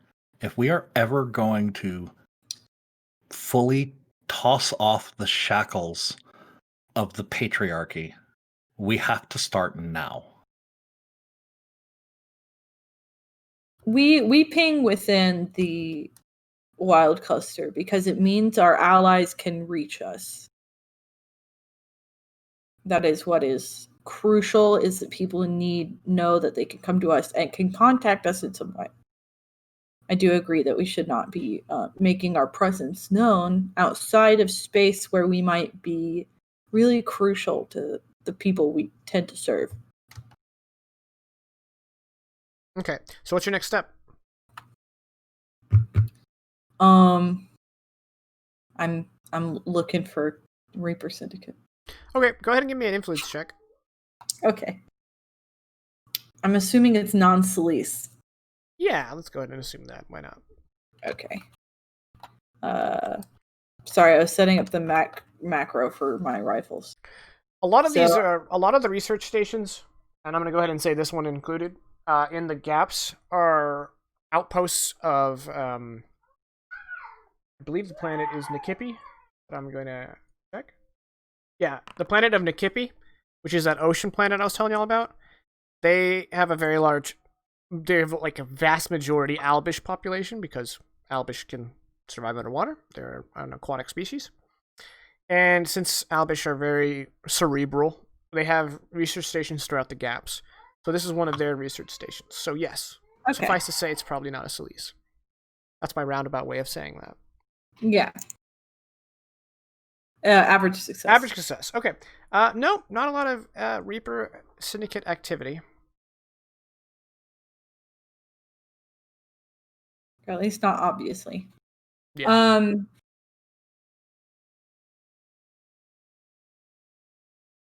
Also, I mentioned this in the Discord chat, which I guess you can't see right now. Yeah. So one of the pieces of equipment I picked up was a laser link, personal laser link, which has like 2 nodes to it to send information that can't, or at least would be very difficult to access. It's a direct line of sight thing, as I recall.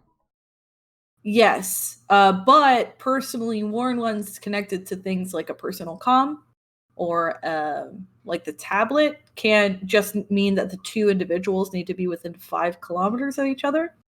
I gave the second node to Irene. Awesome.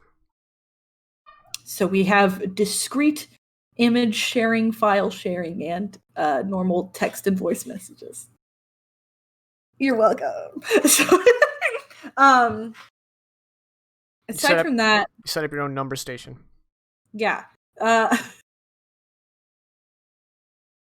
I am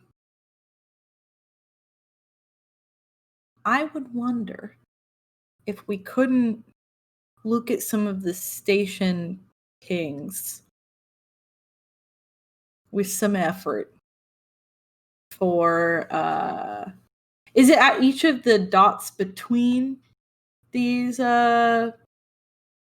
lanes, as it were, that you would pass a station or relay station? Yeah, relay station. Yeah, every white dot is a relay station, suffice to say. Okay. Yeah.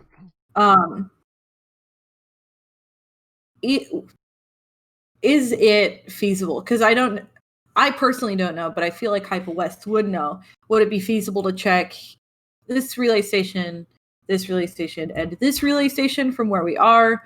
Or would I need to be like in the vicinity to kind of like hacker voice, I'm in that thing? Right. So the way the relay stations are set up for typical use is that they receive and store data bursts, and then when the registered recipient pings the relay station, it transmits that data and then deletes it off itself. So typically speaking, you can't ping a relay station from more than like one astronomical unit. It's not so much that I would want to ping the station as much as I was looking to see. It doesn't keep like a log of people who have pinged it and or people who have sent messages to it. Like any message that hasn't been received, would it still be posted at the relay? That would be a check, some kind of check. I think I figure it would be. I think the only person who would have potentially that knowledge is, of course, our resident engineer, Irene. So Vegas, if you want to give me an engineering check with a minus is it one. Engineering or security? This would be engineering because this is basically talking about the function of the device. I'm going to give you a flat -1 because this seems out of your wheelhouse. But if you surprise me with like communication system specialty, then that would Then go ahead and give it to me with a -1 while I read what your guy says. A -1 bounced off of my +1 because expert. Looks like a flat check. Okay. That is an average success. Okay. I'd be surprised if it wasn't. These each relay is dependent on who built it. They work off of the same retrofitted technology left over from the Empyrean Age, so they all kind of share that baseline. But as far as tracking, that depends on who built it and who runs it. The standard issue model, especially out here in the gaps and in the wild space where it's much less controlled, the systems are usually designed to, as soon as they transmit to a receiver, they can just clean that data out and there's no log. Specifically because it's not as secure as, say, in the Sphere Mandate or Seldrosi Empire, who can access the information. So typically they just err on the side of nobody gets access to that information.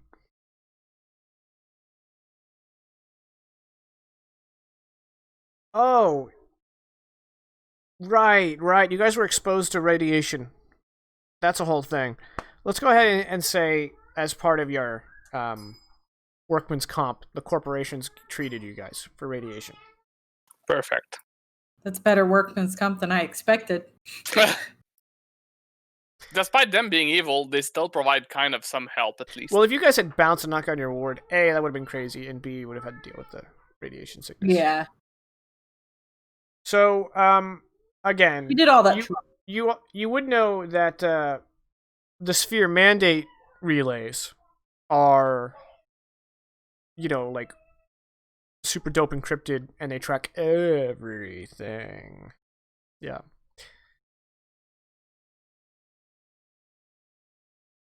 Are my purchases okay? Not in the Sphere Mandate. They know.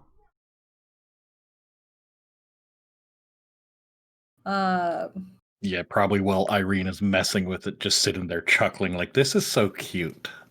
Like, they call this a relay station? I mean, okay, I guess. And that brings us to today's sponsor, Hyperspace VPN.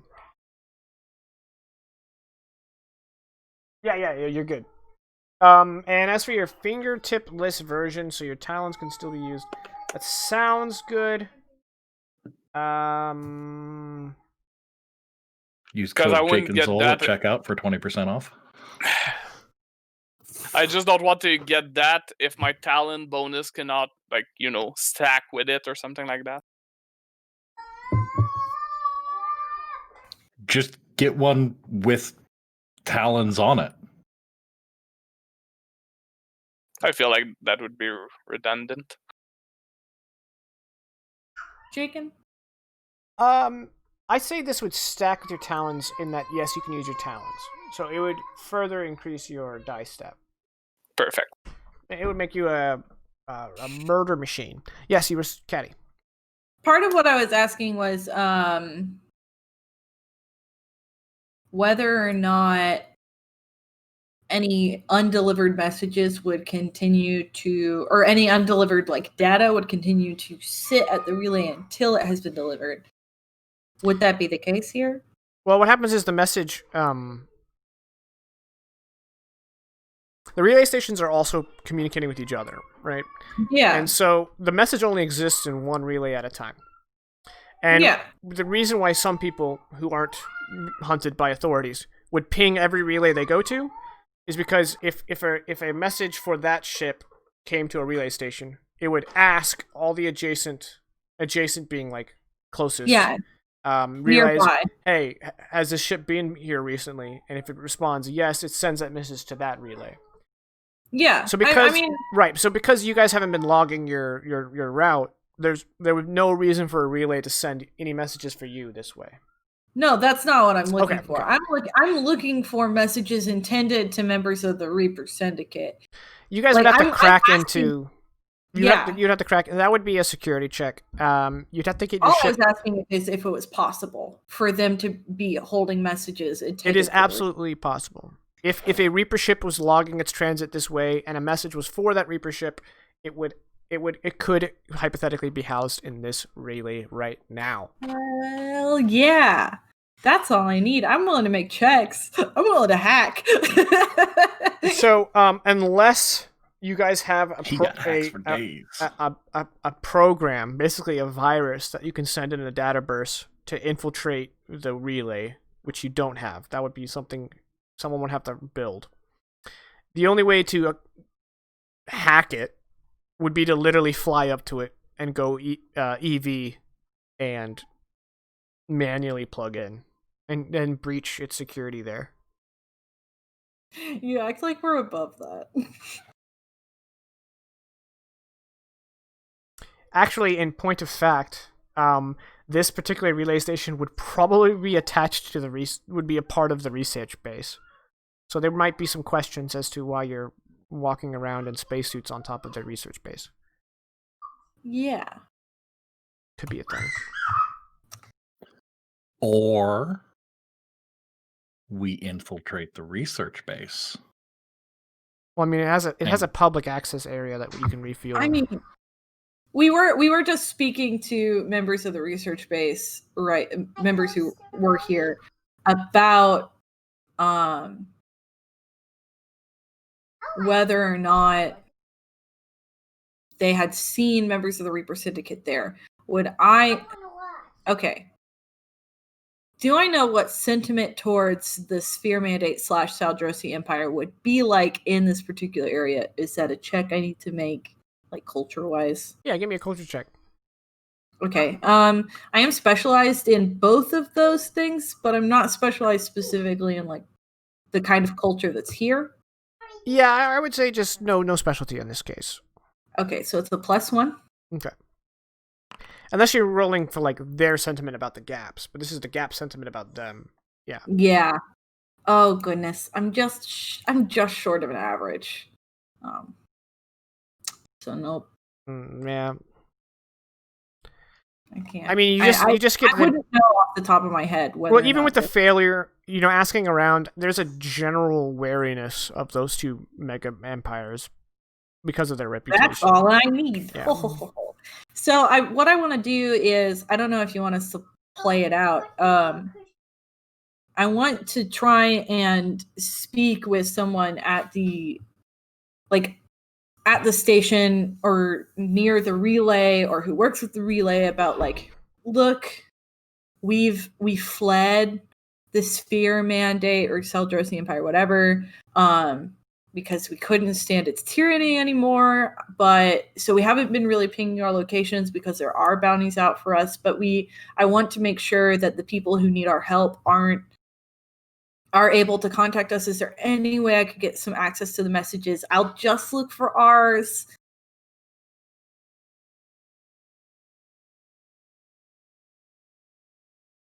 I believe that would be a dash of deception, and thus would be a deception check. Yeah, it's not quite misdirection, is it? No, Miss Celeste is just blending in. This is outright, obfuscating your intentions, which I believe would be deception. Yeah. I mean, receiving information for us would be helpful. I really need to put points in deception, y'all. It's the one personality type skill I haven't put any ranks in. It looks like the one personality type skill that Irene does have points in. Would Irene like to make this conversation? No, she doesn't have the friendly facade necessary for we do good things for people. Okay. Yeah, I mean, it doesn't hurt to roll. And I mean, if Irene is telling people that she's doing good things to help people, she is definitely using deception. You work with us, but that's a success. It's average, but it's a success.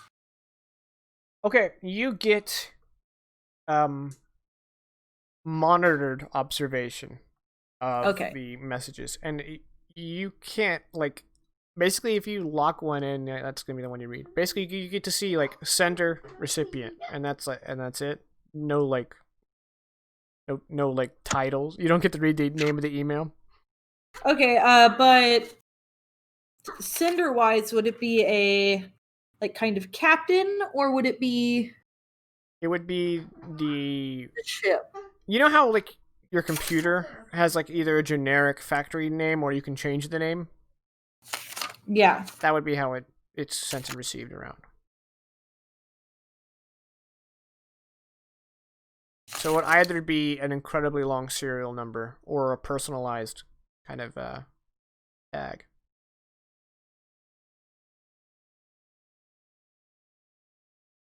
And there's not a lot of messages logged here. Maybe a half dozen at most. Because this is a very out-of-the-way outpost. Yeah.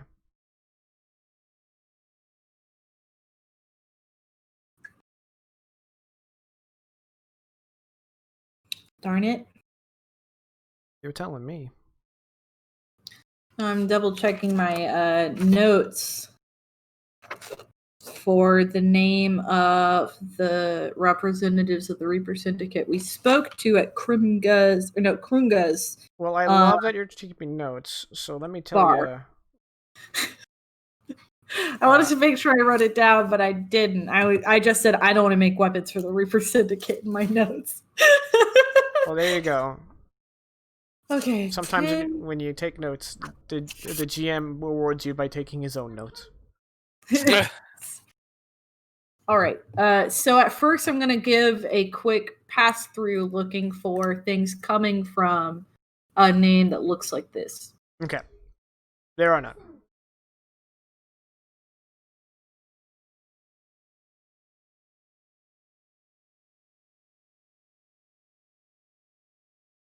Okay.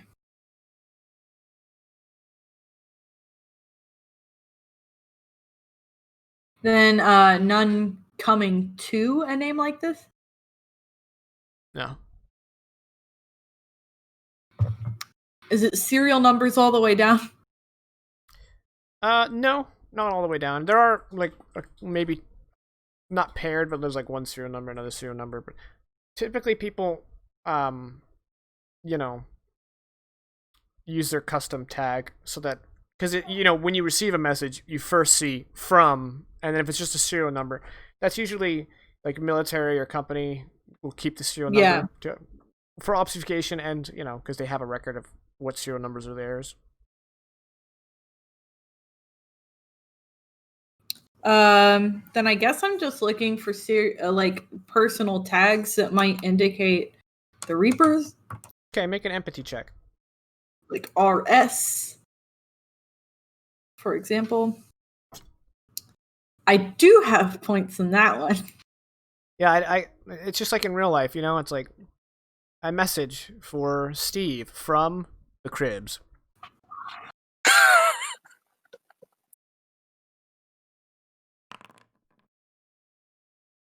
Empathy.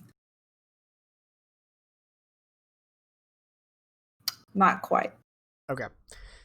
Yeah, empathy? Yeah, because you're kind of it's almost like you're deciphering it, you're deriving meaning. I figured empathy was the only real. It was the first one that came to mind, so that's what we did. Yeah. You're not sure of the messages here that you see any to or from Reaper Syndicate agents, unless you knew their names personally, depending on if they put their names on the tag. And the particular member of the Reaper Syndicate we spoke with, Tenbrigger. Yeah, didn't put his name on the tag.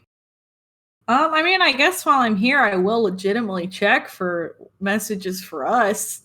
Well, as much as I really want there to be, it doesn't make sense in universe for there to be because you haven't been pinging your route. No, and that's what I figured. But I was like, well, while I'm here, But gosh darn, I wish you had.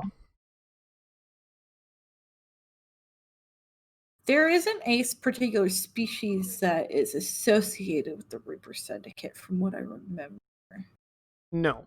However, there is the Thuj cartel, which means, Thuj is very associated. It's in the name. Yeah, but the Thuj cartel is headed out here. Yeah. The Thuj cartel is filled with Exolvi.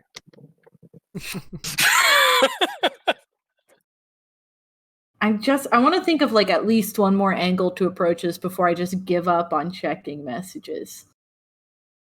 But the problem is, like, it would have been ridiculous to ask you for a list of names for me to actually look at. So I have to think about how HyperWest would reason through a list of names instead of actually reasoning through a list of names. No, out of character, I have an idea. Yeah, please, go ahead. Use the government way of attracting dumb people attention. Just send a reply all to every person on that relay that has an email and just say, like, hey, is there anybody from the Reaper Syndicate? And there might be an idiot that will reply like, yeah, what do you want? Look, that doesn't work because we haven't been pinging our location. If we had been pinging our location, I would do that, but it would undo a lot of our work if I sent a reply all from a government email. Anyone else have any ideas before I kind of give up on this route?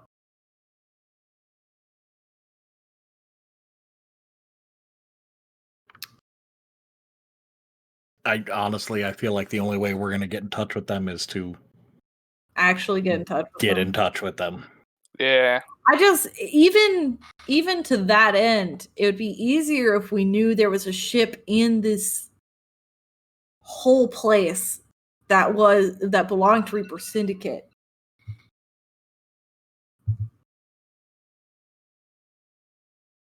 There's not really a check I can do for that. Right, though. At this point, I think Hypois would realize that he has exhausted his opportunities. He could travel to another system and ask around, but as Vegas pointed out, the most obvious way to get in touch with the Reaper Syndicate is to go to New Berks, where you know they are. We just came from there. That's so dumb. We drove all this way. They should be in the area if they're still meaning to go to the ship location. Well, I mean, you could think of it this way. You 4-day round trip of being out of the wild cluster, no one knows where you are. You're shaking a tail if you had one.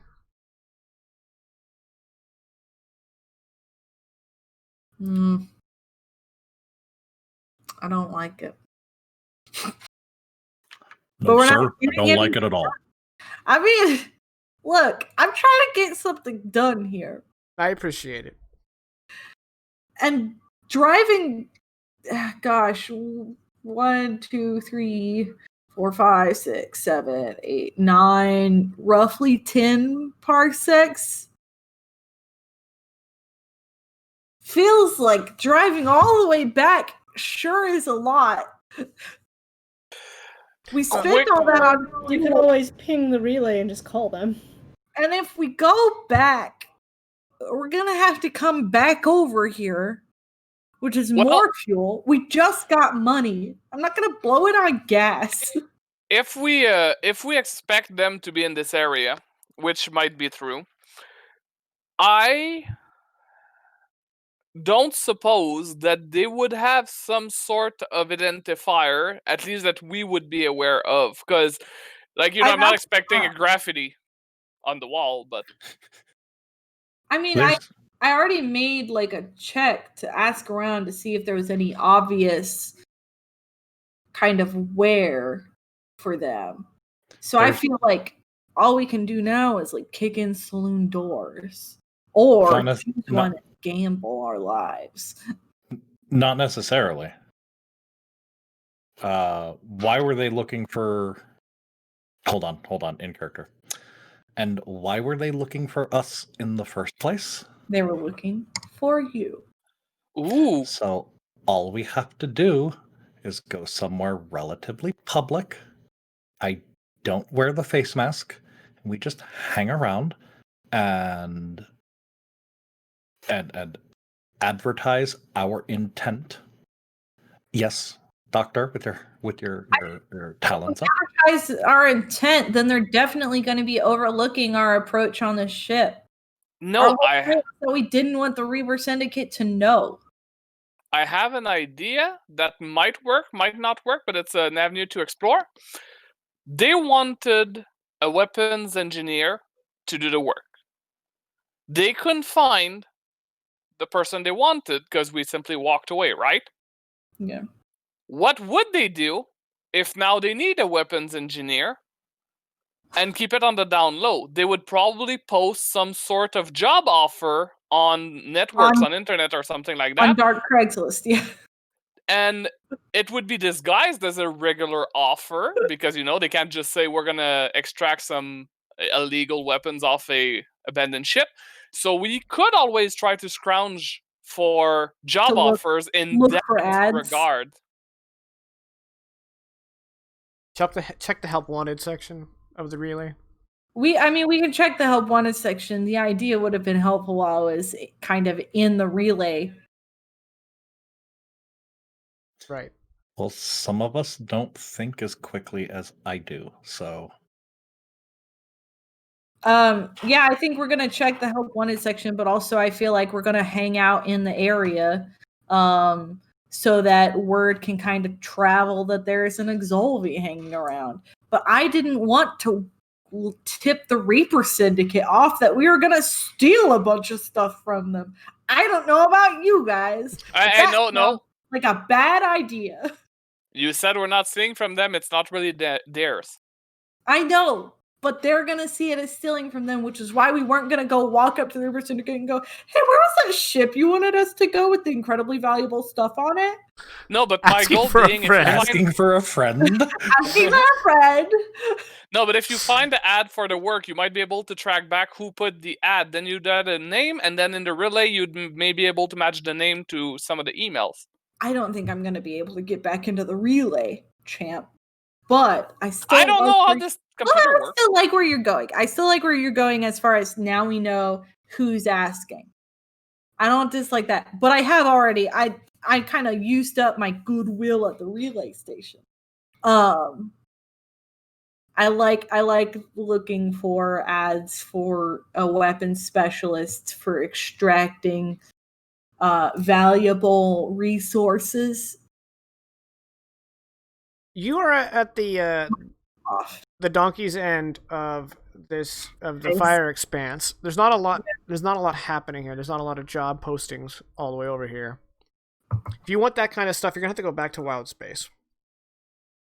God damn it! I broke You mean Vegas. you mean people here aren't asking for jobs to be done here? Yeah. It's a I'm little... about to drive us into space and disappear forever.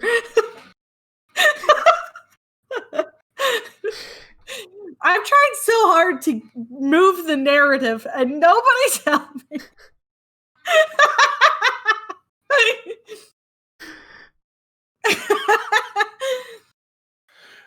So, sorry to say, but it looks like we're gonna have to turn this bitch around.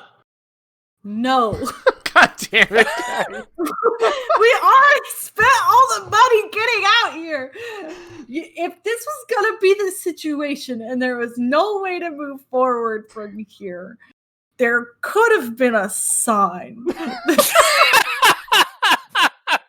Hey, you guys want to? Hey, this is a more open there- world campaign. If you guys want to fly to the ass end of nowhere on a wild goose chase, that's on you. I mean, Yes, it will be. I just want But to you say wa- that there was a sign. It was back there on the road. It said, "Now entering bumfuck." The gaps, yeah. It's called the gaps. It's called the It's Gaps. called There's Nothing Between Here and There. That's literally the name of the place. It's literally the name of the place. That's pretty much where I grew up. out Bumfuck of was 1 character. parsec behind, and nowhere is it 1 parsec in front. We're literally between bumfuck and nowhere. Well, I would really like to enter break doing going somewhere with the story, because we spent the first half of this session buying stuff and flying around aimlessly. The ones who didn't warn us would be buying stuff. I mean, we could always do a stalemate between player and GM. He wants us to have fun. We want to stay here. We just do fuck all until he moves us. We already spent so much money. We don't have it coming out of our ears. And even with the, what are we going to do? Fly back and forth, spend all the money, and then make up effectively what we spent in scavenged materials? It wouldn't be worth coming back out here. Is that in character, or are you really mad? I think Hyperwest would make that argument. It won't be worth coming back out here for the scavenged materials. If we have to come here, then go back and then come here again. But what about the We might as goodwill well of get not... paid by the Reaper Syndicate and kill a bunch of innocent people while we're at it. No, but what about Again, someone? keeping the Why weapons don't away we from the just ping syndicate? the relay and then call them? If we call them. One, I've already checked to make sure that there were no messages for us, but we can ping into the relay. We'll travel up here, we'll hang out for a second, we'll ping the relay. See Well, if anyone if will you like, ping- while you're here. If you ping that relay, it's not going to get anything. It's a chain. So if you'd have to come at least to here if there was a message What? waiting for you in the wild sector. Because the relays look for your last ping, and if your last ping was probably in Tectus, because you probably auto pinged because of the Zaltec, that's probably your Yeah. last ping. So you'd have I to, feel be within 3 parsecs of Tectus. I just think it's ridiculous that they're like, we want someone working out in this area, and they don't already have anyone in that area. Doesn't make sense. So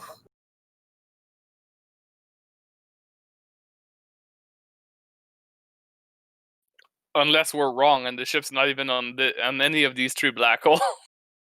I don't know. I don't know what I can say to move this along, but boy, would I like to. Let's do a sit down. Let's force him to say something. What? This is a GM intervention. Look, I don't blame Jake and I do, but that's all right. you were gonna blame Jake and anyway. It has nothing to do with whether or not he was actually. I at sit fault. down. I'm like, we're gonna put on a good show, and And we're gonna spend 10 minutes arguing about this because that's the reality of anarchy. So We brought we have anarchy now all the way we to have the now fourth wall. achieved peak roleplay. we brought This is- anarchy this out of the is 4th a- wall. you're the one who played a Anarchyception. show. Look, we've been poor this whole campaign. Now, as soon as we have money, I'm not going to spend it on gas. All right, can I just say Jacob, you have enough I'm money for loving it. gas? Yeah, but we won't have anything left. It just doesn't make a lot of sense to drive all the way out here and then drive back and then drive back here. And nobody else has had any ideas except for new guys saying, like, why don't we check Craigslist? So Oh, I think you said dark web Craigslist, to be fair. like, get on tour.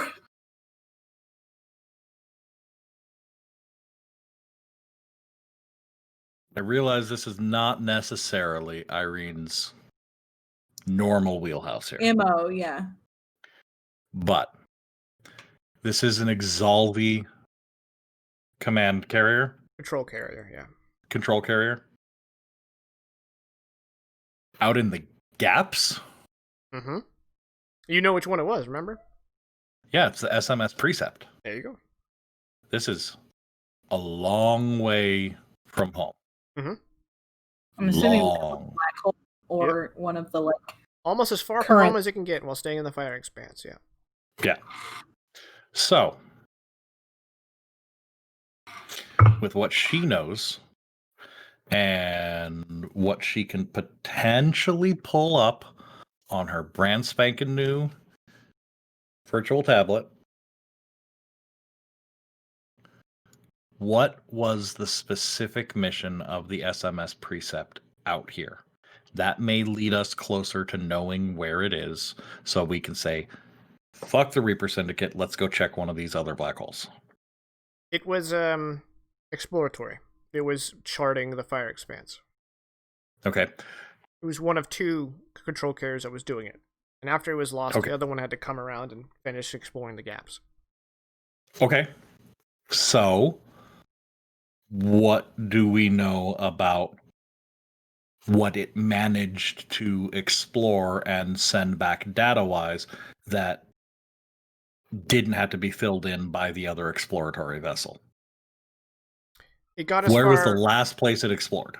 The last system it explored was the Nachi system, which is right now. Oh, so it no matter where it went, it was way the fuck off course. Mhm. But given that it was not here, which we checked, I believe, right? Mm-hmm. Yep.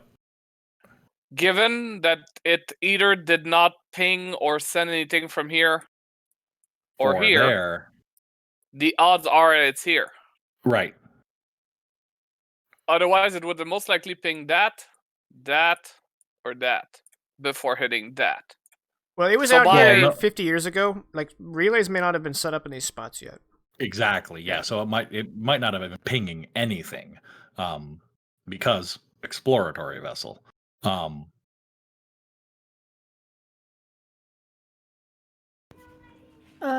Can you pull up a picture of the ship? Of which ship? The one we're looking for. Oh, no, that's up here. I don't know how to... I can't... I No. I mean, like, can Vegas? Oh, in character! Yes. No, I don't. Yeah. Like, in character, can we pick it up? Yeah. It's a long shot, but I'm gonna try ESP to see if I can remote view the site. Ooh. I think long shot is an understatement. Let me double check. This would be ESP. Close range is 10 kilometers, zoom is 100, long is 1,000, and very long is 10,000. Extreme is a star system. So 1 parsec. Not even less than a parsec. But if we get into that region and give it a shot from there, Sure. Instead of using your sensors, she can try to locate it with her brain. But that she can't That's view a it very interstellarly. long shot. Yeah. That's like Yeah. a -5 step.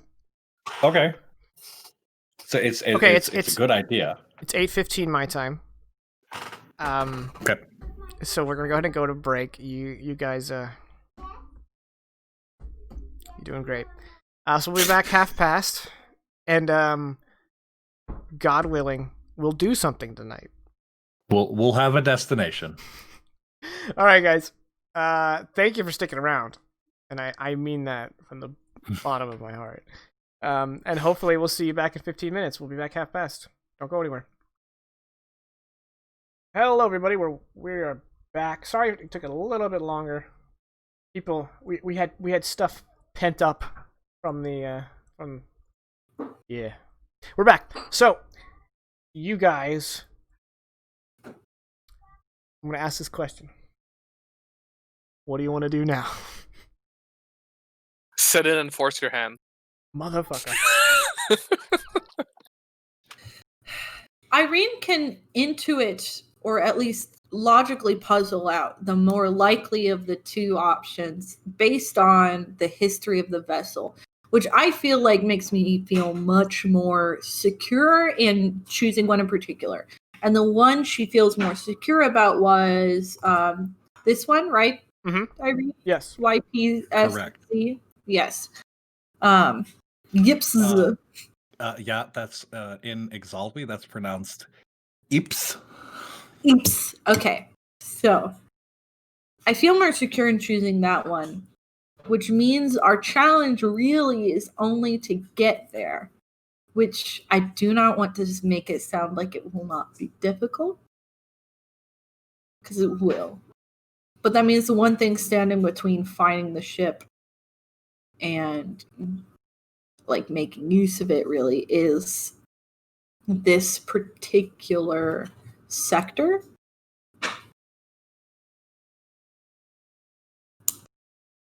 Which means we could hypothetically start looking for information on that sector. I would love to hear what anyone's opinion is. Well, Rizik would.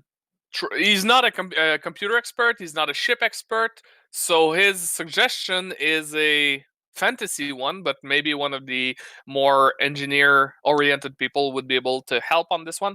He's thinking about, even if we don't know much about the sector, is it possible to leave breadcrumbs, essentially, to help find our way back if we get stuck into a storm or a space storm or something like that? I do feel traveling the same path there and back will be crucial. Yeah, The issue is traveling there, really. yeah, no, and in regards to the breadcrumbs themselves, player-wise, I'm not positive how the tech works, but character-wise, I'm pretty sure we could figure out a way to leave some sort of Buoy. a buoy. We could leave like a homing partic- drone. Well, either a drone or some sort of I'm gonna dip into kind of Trekish lore, but some sort of intentional fluctuation in our subspace trail. A buoy would work. Some kind of hyperspace buoy. Yeah. That, is on a frequency that you guys know. Sorry, I just watched through my wife's webcam. I saw our son wearing a baseball cap, carrying a toolbox, head downstairs, and I was concerned. That's okay. I'm sure it's fine. I'd be interested in conducting some experiments of our own to determine whether or not those streams of space travel influence. I can't remember The the word. Hyperwinds. The hyperwinds. I would be wondering if the hyperwinds were detectable by psionic vibration. It would be an interesting thing to research. And that's, and it's certainly a good thing if we want to take that route. It's fortuitous that we have one and only one psionic person on board. But we at least have a psionic person on board. Yes, a psionic. I felt a lot like when he says, "I do have a license." Yeah. There's also the fact that there is a research station nearby. While Irene said that, Elise is just looking at her and smirking. There is a research station nearby as well, which there is a research station nearby. I love when Irene makes her "I had an idea" noise.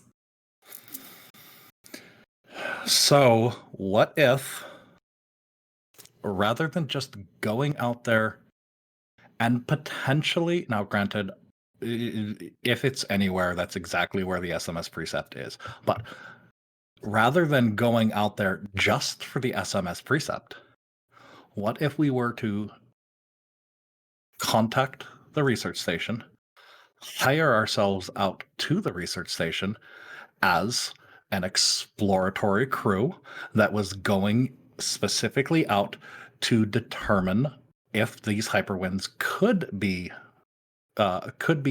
mapped and get some sort of compensation for that work as well while we're on our way. Double up on the assistance that we're rendering, because the more people that know about the hyperwinds and can detect the hyperwinds, the better off everyone is. Yes, I mean it creates safer travel that doesn't rely on the corporate interests of the Sphere Mandate or Saldrosian Empire, or even those larger syndicates which pressure the working class into slavery. And under that guise, we could then potentially get some more information out of them about the region so that we've got more knowledge going in rather than less. Make it safer for ourselves in the present. Would you want to head the kind of like grant funding committee to the research organization? No. I feel like Elise will be a requirement because she is a psychic, but it is your idea. On the technological scale, we'll need at least for you to assist me in creating a PowerPoint. I mean, obviously that yes, but talking to other people, no. Okay, I'll do the delivery. Okay. Razik, I do have 2 moderate wounds still. If our days of travel have healed the light wounds, as long as we're here, you wanted to maybe apply some surgery, do some work on it. Okay. Research. I'm not highly resilient. Okay. So what you need to do, we were just talking about this in the Foundry chat. All your light wounds are good. They're gone. Yeah. At this point, you get 2 resilience checks. Each success, if you garner any, will reduce a moderate wound to a light wound, which will be gone. So if you succeed a resilience check, you clear a moderate wound, and you get to roll that twice. The only thing is my resilience, like, I would have to roll a 16 or higher, so I was wondering if it wouldn't be smarter to have Razik treat, for that exact reason. Because of moderate wound. Moderate wounds provide a difficulty of -1 die. Okay. Those of you who failed, Razik, you can go ahead and make a medicine check treatment for each person who's making a resilience check for each resilience check. And based on your success, can grant them bonuses. That's how that works. Basically, you're under the care of a medical supervision. Oh, okay. All so right. he can make checks first to grant us bonuses? Yeah. I only just read that, or else I would have had that happen first. So what we can do is we can take your rolls, and then you can add any Razik bonuses. So let's start with Elise's 2 rolls. So I made 2 medicine. They just pointed out I should have had a -1 on both of these. Right. Well, if he gets at least an average, that'll negate that. Okay, so med pack would add +2, I believe. Right? I don't know. I don't think this would use your med pack. This is just for general care, like general care. Then medical care. +1 for being an expert, +1 because it's surgery, right? It's not surgery. It's treatment. It's treatment. Well, +1 anyway because I got that. So you have a +2 star. Bay not act like a... Oh yeah, an equipment bonus. Since you guys have a fully realized med bay, I'm going to give you a +1 step equipment bonus for this particular roll. So we're at +3. I don't see any more bonuses that I can I apply. rerolled 2 and 1. which is magical. So Irene's a lost cause. And then at least he rolled a 1 on a d20. So go ahead and just roll for that 13.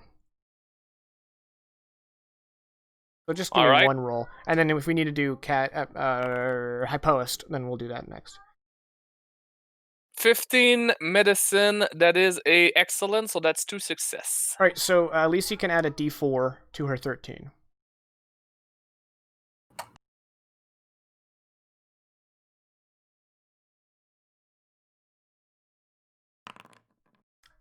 Holy crap, I only needed a 3. I'm good. Alright, so she healed 1 moderate wound, which was the only one you had, right? Correct. Nice. Okay, so how many, if any, does Hypoist have? I have 2 moderate wounds right now. Okay, so you're gonna make at least 2 checks, yeah. Okay. So go ahead and Razik, go ahead and do the medicine checks. That is a stellar. So you're gonna get a +3 step, which would be a +2 step because of the -1 step. And sadly, that's an average. So that'll just negate your -1. -1. Okay, So so the first +2. one is +2. That is I think it's average. Yeah, it's an average success. Okay, so get rid of 1 moderate wound, and then just a straight d20.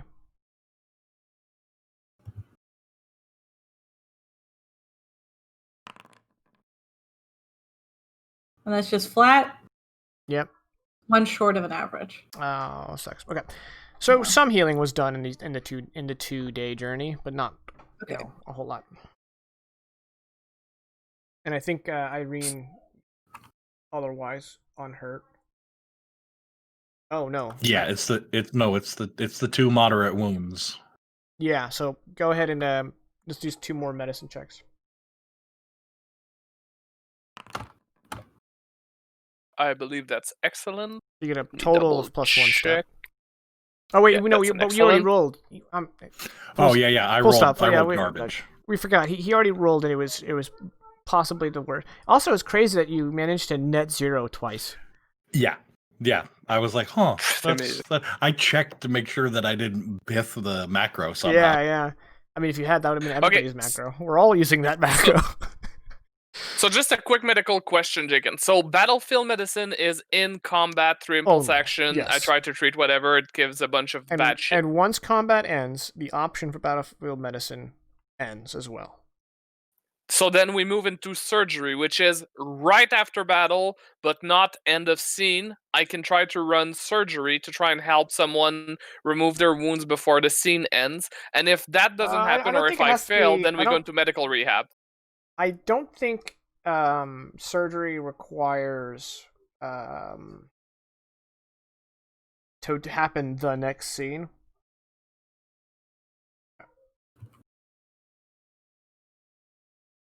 Because surgery can remove wounds. Can literally remove wounds.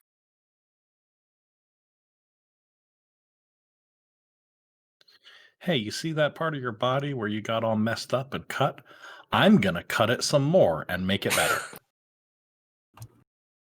I don't think there's a fucking magic. I don't think there's a time limit for when surgery is no longer applicable. But I would say that if you have surgery a day, you wouldn't roll recovery for that day, because that's technically not a day of rest if you're getting surgeried on. Okay. Someone who's had surgery, it's not super restful. That's fine. I'm fine with that ruling. But you can only perform a surgery once per wound. Yeah. So like once you've committed to a surgery, if you fail out, which is unlikely considering how good you are at your job, but once you fail out, then they're going to have to heal it naturally from there. However, there's a caveat. Okay. It's not once per wound. If I just read it. The surgery ends when all the patient wound boxes are clear, or you failed 3 times. So that's 3 times across everything. So somebody who's really screwed up, I could fail 3 times throughout the whole thing, and eventually like run out of tries. Right, and you do have to start with the most serious wound and go down in surgery. So yes, it is potential with your med pack, because if someone has a critical wound, you get a -2 step. Yep. Yeah. So yeah, that's just more of that. So, now that that's out of the way, you guys want to do some adventuring? Yes, let's go. Okay. What is your plan of action? We're going to propose to the research station that they give us all of the information that they have on this clicky click empty sector. Okay. Because we're going to go out there and test a theory that the hyperwinds may be able to be detected psionically. We're looking for a research grant. We're looking for a research grant. And then whether they give it to us or not, we're going to go out there. Hopefully they've given us the information that they do have, so it's a little bit safer. And then we're going to try and see if we can detect hyperwinds psionically on our way out to that black hole to see if the SMS precept is there. Okay. Give me since you guys actually plan on actually doing that, right? Absolutely. That would be an influence check then, because you're not lying. You are actually like, hey, hit me up with that. Hit me up. It is a sound scientific theory. Right. Yes. +2. Do I have any benefit from the help Elise and Irene give me as like professionals in the field? Are you guys trained? Because they're socially inept. Right. Are you guys? Do you have at least one skill point in influence? No and no. You can get another +1 step. Okay. Because you have yes men. Yeah. I mean, I figure I can or point in this particular case, yes women. Yeah. +3. That looks good. Let's see how good. That's a That stellar smile. baby. With a stellar success. Hell yeah. The person you're talking to, an academic, probably head of research on the station, says, that's a very intriguing theory. I happen to know that very near that grid, that parsec, is our science commission happens to know there is a hyperwind near that parsec. So why don't I write you a writ of referral, and you go to Naichi, and you contact this person, and you jot it down, and tell them what you just told me, and tell them that I told you to ask for the location of the hyperwind that my people have charted.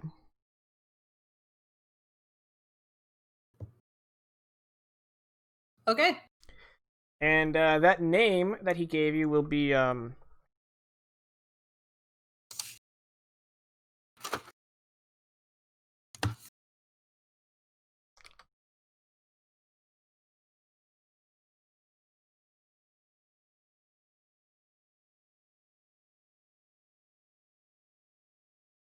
is Fresh Wilk.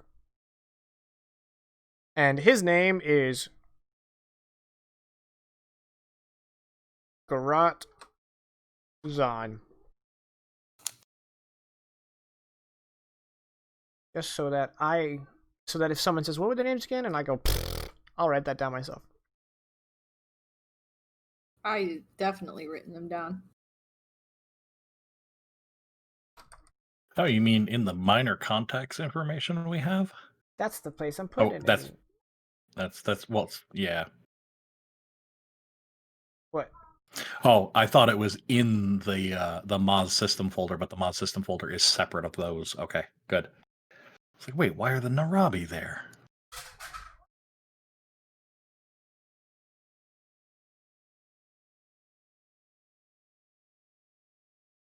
Oh, and the organization that Frez Wilkes works for is the Nakipi Interplanetary Science Commission. Thank you. I was about to ask that.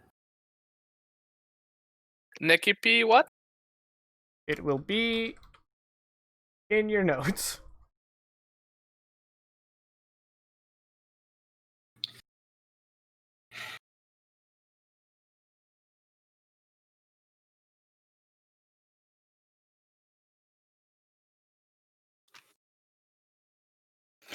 Good. We have. So now, you said we did have to go back to the Natch system, right? Nachi, I believe. Yes, Not yeah, the Nache. Nache. Where is that? Where is that in our notes, or do I need to go to journal for that? I don't have a write up for y'all for the Nache system. Trust me. I just meant for the how to spell the interplanetary science. Just threw it up. Okay, there we go. Then yeah, we're gonna head back there after we've done like some surgery. Oh, I should put there. You know what? Fresk can be a female name. Let's make that a she. Albish female. Albish male.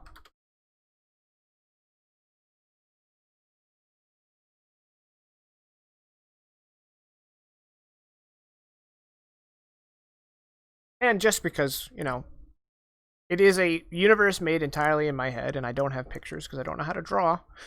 An albish is an aquatic, more between I guess like between an aquatic and amphibian species. They have very fish-like heads, and they have 4 eyes. They have 2 eyes where we humans, generally where we humans have, and then 2 more behind those, like on opposite ends of their head, which give them a 270-degree field of view. And they are known for, other than being able to live underwater, they are known for being quite intelligent.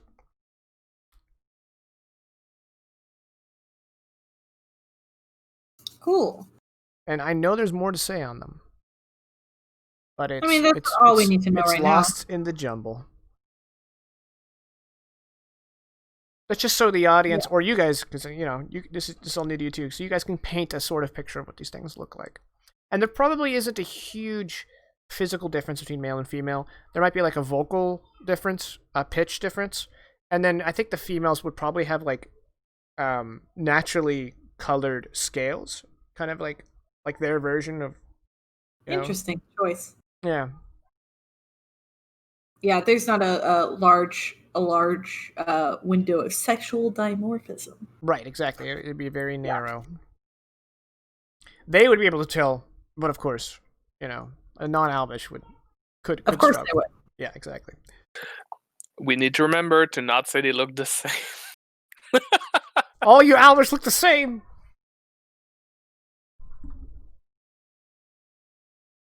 I mean, everything not Exalvi looks the same. What about humans? I wouldn't imagine not Exalvi. I wouldn't imagine Exalvi have very large sexual dimorphism, considering humans, compared to a lot of other species, don't have very much sexual dimorphism. Right. They would probably have the same as humans. Yeah. They are physically almost like in appearance. They're pretty much the same. They just have blue skin. Yeah. Okay. All that aside, world building aside, we're heading back here. Yes. Okay. I do dig that stuff. Okay, that is going to be you guys travel 4 hours per parsec, so that'll be 16 hours. So that could be another day of rest if you guys want to, or if Razik wants to go ahead and lay him down and do some surgery. Surgery. I believe every check you make is 1 hour. Yeah, unless it's emergency, yes. So I would say, let's maximum of 8 rolls across all surgeries. Fine. Yeah, just because your character probably wants to get some sleep too. And since this isn't pressing, you don't want to burn yourself out on something that isn't necessary. So I believe Elise is cleared. If I kept track of everything, Elise is cleared. Irene is still S2, and Ipoes is 1. And moderate. Yeah. So Irene would probably be the highest risk. Yeah, so Irene will be on the table first. Ooh, I don't think I've put up Razik's character info today, so I'll do that. Not that if you don't know what the system is, it doesn't have a whole lot of information, but it does have the amazing art, and I like showing it off. I'm particularly proud of his. I love it. And I would like to point out again that when I described him to Caddy and she drew him, I honestly had nothing else but a monster in my head. Like the idea that I had was monstrous. And then Caddy showed him to me and I was like, I'm in love. I love what Caddy did with Rizzi. He didn't end out too grotesque. I love There's this. a bit there where he looks kind of like a Skeksis, but we got away from it. Yeah, there was a moment of Skeksis, yes, in the behind the scenes. Just saying, if I had drawn him, we would all have nightmare fuel right now. So, okay, Irene, surgery now. Whether you want it or not, if you don't, I'm gonna get Alicia and she's gonna bring you over for surgery. You can't perform non-consenting medical procedures. You can in Anarchy. Anyone watching, We're not either libertarians. anyone watching or even if it's on the VOD, if anyone wants to know more about the system and just wants to shoot a question, I'll find time to answer them. Yeah, I mean, she'll. I mean, at this point, she's just done arguing. He's gonna pester me until it happens anyway. So Yes. she'll give him the 1 minute finger. She'll go to the galley, as it were, and Surgery under duress. grab her whiskey and take probably too many shots of it, and then head to medbay. Okay. So you're Because looking... being under the influence is definitely the best thing ever when you're going under surgery.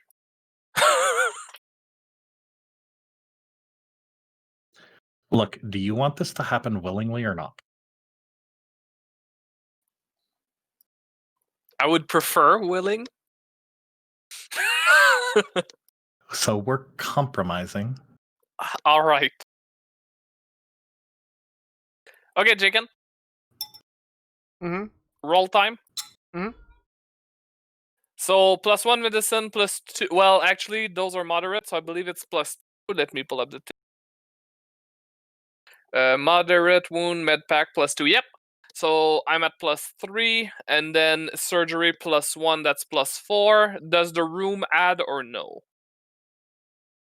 No, this room is more for like GP and rehabilitation. It's Yeah. not. You have surgery equipment, but it's not designed such, so it doesn't penalize Yeah. you, but doesn't benefit you either.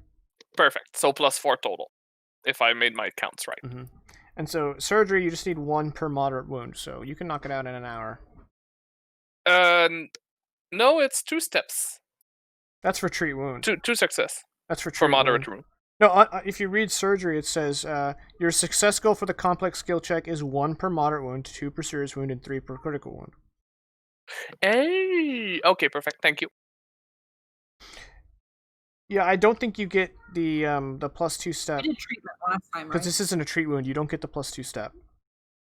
Okay, so we're back to +2. Yeah. It's just you're just using your given your That talent. is a 1 success. Okay, so clear 1 moderate. Yep. So that was the first roll. Second roll. Okay. Again, success. So with surgery, once it's done, which it is, you would gain 1 wound of lower than the most severe, which in your case would be a light, which means you'll recover it before you arrive at your destination. Okay. And that was 2 hours of surgery, so you have 6 more to do if you need it. Calling Ipoest. Ipoest, it's your turn. Okay.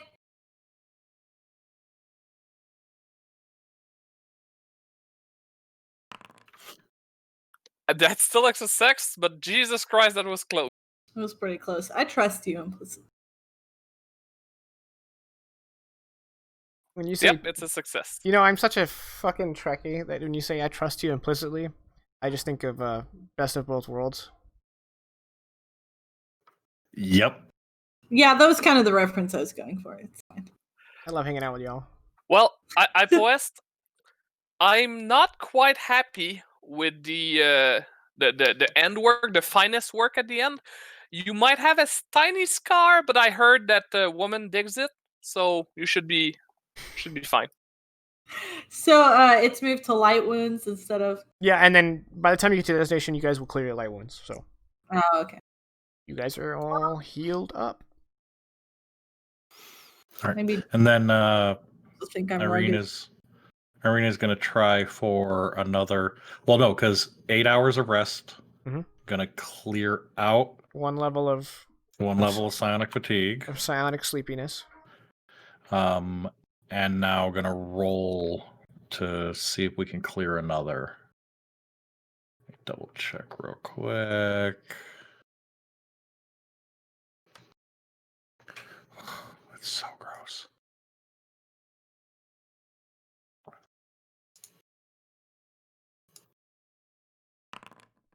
Holy shit. Wait. Is that... I can't remember what roll that is. Is that Willpower or resilience? resilience? Shit. That's a fail. No dice? Okay. No dice. So still at 2 levels of psionic fatigue. Okay. So you guys arrive at Nikipi. You get contacted by their air to ground control.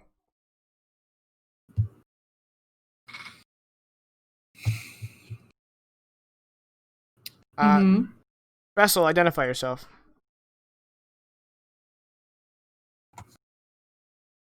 I am Captain Hypoes of the vessel Involucre, looking to contact Fress Wilk of the Nikipi Extraplanetary Science Commission. Do you have an appointment? We don't have an appointment, but we are sent by Gorat, Yeah. Gorat San as part of a research team. Yeah. Very well. I'll pass that along. Would you like to make landing arrangements in the meantime, or would you wish to remain in orbit until we can send that reply to your way? We shall remain in orbit. Very well. There's no telling how long this could be. If you do wish to land, we have some of the, if not the best resorts on this side of the Fire Expanse, as well as other activities for you and your crew to rest and relax. Yes, thank you. Beach episode. Regardless of the duration of your stay, we hope you enjoy and welcome to Nikipi.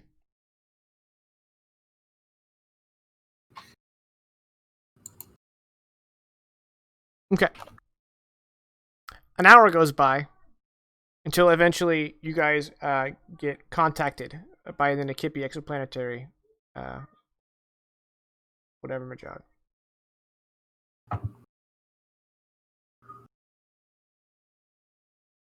Your answer, I assume? I mean, our answer is gonna be that we're like effectively the same pitch we gave before about Right, okay. research, yeah. So Frez listens to it and she seems interested. Give me a persuasion check with an extra +1 step because you came in with a reference. And we don't need money. Mhm. We just need information. Persuasion. But we'll take money. Don't let that stop you from paying us. We take donations, not payment. There is no persuasion. You still have to pay taxes on donations. Yeah, Jake, and I think you said persuasion. I'm not sure there's a persuasion skill. Influence. Sorry, influence. I was like, wait a second. Wait a minute. You know, on Thursday I'm jamming an entirely different system, and persuasion. Yeah. No, that makes sense. I'm playing in like 4 systems right now. Just because Jacob needs it in his life. Fucking New World. I assume that's another stellar. Yes, we have some star charts here. We have a research base actually at that at Black Hole YPSZ0397-9, and we have a route leading there that skirts around a hyperwind that we have discovered. I'm very interested in your research, and I'd be willing to hand over these star maps to you if you allow one or more of my researchers to journey with you to for our own records. I see your vessel may not be able to accommodate, so one of my researchers. We could. It wouldn't be the most comfortable of cabin experience. It is also incredibly risky. What is it really? Just ask them if they need to be dropped off at the other research station or be brought back, because if we need to go do our little thing, we might not want a researcher with us while we do the other thing. If we're taking one route there and then that same route back, they're gonna be with us for the trip to the ship. That's not really a question. Okay. Resuming, Fred says, Yeah. well, your concern for our researcher is appreciated, but we in the explanatory are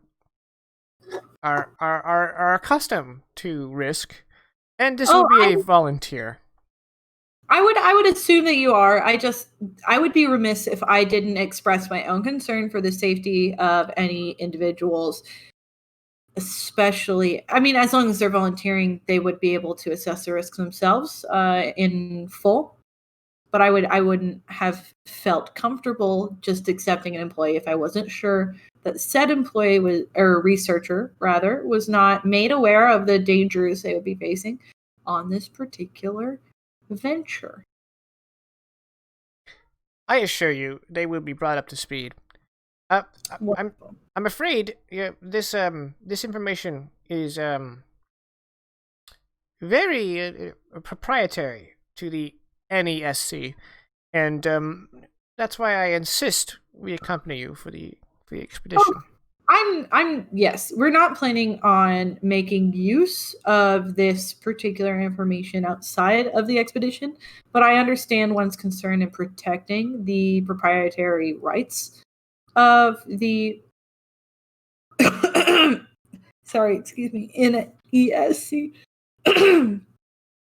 I'm not against having a researcher here at all. That would be perfectly fine. Very well. Information is the right to everyone. I know. Very well. We shall arrange landing permits for you and clear any fees, and we shall also help you get refueled.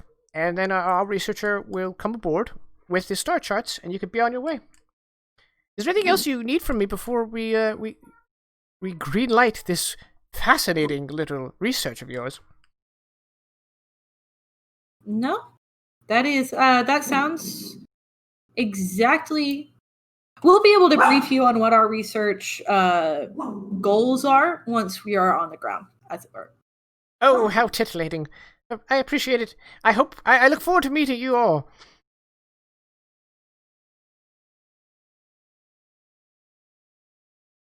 Same. These researchers, I much prefer to be in the physical science. Same.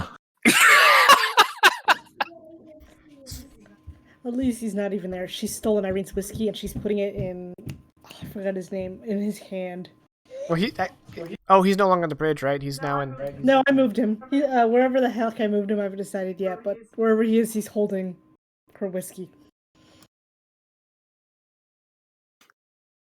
Oh, he's getting shut down as soon as I figure out how to turn him back on. Okay, so you guys meet Frez Wilkes, and she is very eccentric, and you guys fill her in on all the details, and she can't help but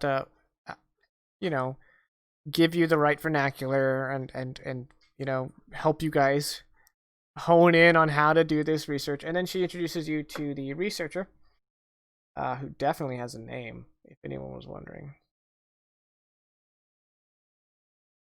What's a letter I don't? What's a letter I don't use often for my? You know what? I don't have any. I don't think I have any X. W. I actually Zaltek is X. I'm gonna go with a W name. So he's this guy's gonna be named Wilson Fisk. No.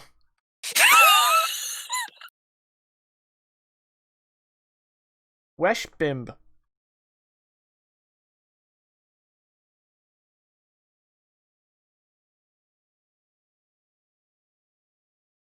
And I'm gonna add it to y'all's minor contacts.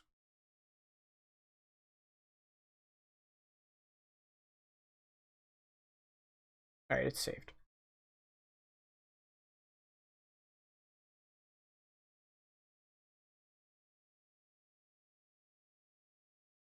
So Wesh comes aboard with his duffel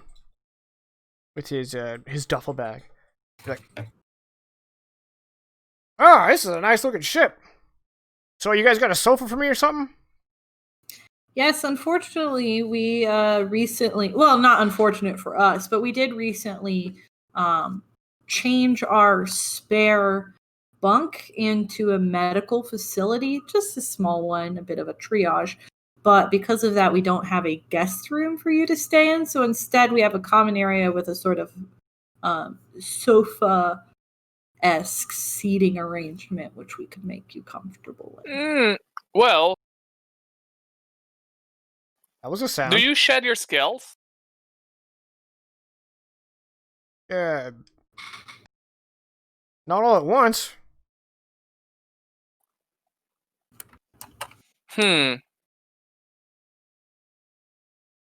Listen, guys. That's a personal question. I think. Yeah, go ahead. I was part of the 3rd expedition to the planet Sig. I'm used to roughing it. I assumed you would be. That's exactly what I was going to say. All right. Oh, you guys got a totally robot? look like a He says as he Sig walks past. veteran. Not a functioning one. Son of a bitch, is that my whiskey? And then as you say that, it goes, "Ha ha ha! Good one." You mother... Give me that. Perfect. I would while speaking with I assume we got to say hello and howdy do to Freswick, right? Yeah, you guys remember she was helping you guys refine your research techniques. Yes. Just during that, I think I would have been upfront about, part of our research on a scientific level is going to be finding out whether or not these waves are detectable by psionic means.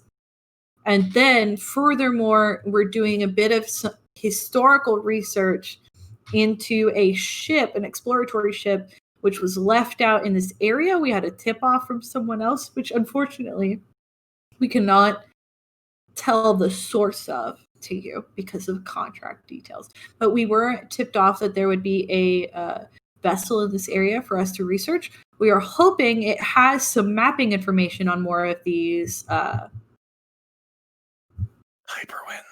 hyperwinds. I keep wanting to say hyperwaves, which doesn't make sense.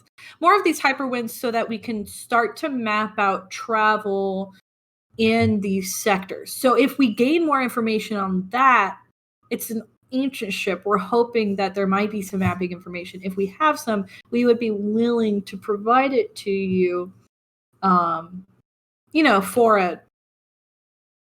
for the opportunity to spread this information. It would be open source. Okay. And the finder's fee. She when you mention the ship, she becomes quite flustered, not angry, but like almost like you're triggering some anxiety in her. If you want, you can make an empathy check and kind of hone in on that. I will try. Can I also try? Yeah, sure, why not? Fuck it. Nope. Chuck Testa. 12 Did you just make empathy? Yes, 1 success average. Okay, Razik, you can tell that as she's talking and mentioning all this, this is something that has been whatever she's thinking in response to this has been she's taken deeply personal. She holds a great deal of responsibility about whatever it is that's bothering her, and it's obviously it's weighing heavily on her mind. And so when she says, oh dear me, I probably shouldn't be telling you this, but we are aware of that ship. In fact, our research station at the black hole picked it up some time ago. Unfortunately, pirates have taken control of it, and I would advise you to stay far away from the black hole. Maybe you can come to the research station to refuel, but I don't think it's worth it.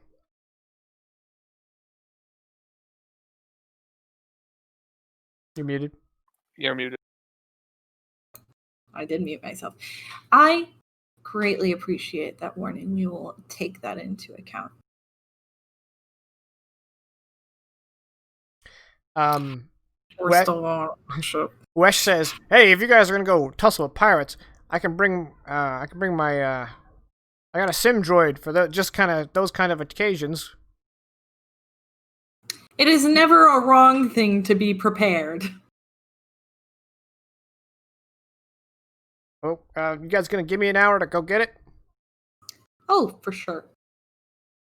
Yeah, it's got a weird personality matrix. It kind of wants to be a drunk, but it can't drink. So I have to find what bar it's standing around at loitering. Yeah, so give me a minute. I already love the sim droid.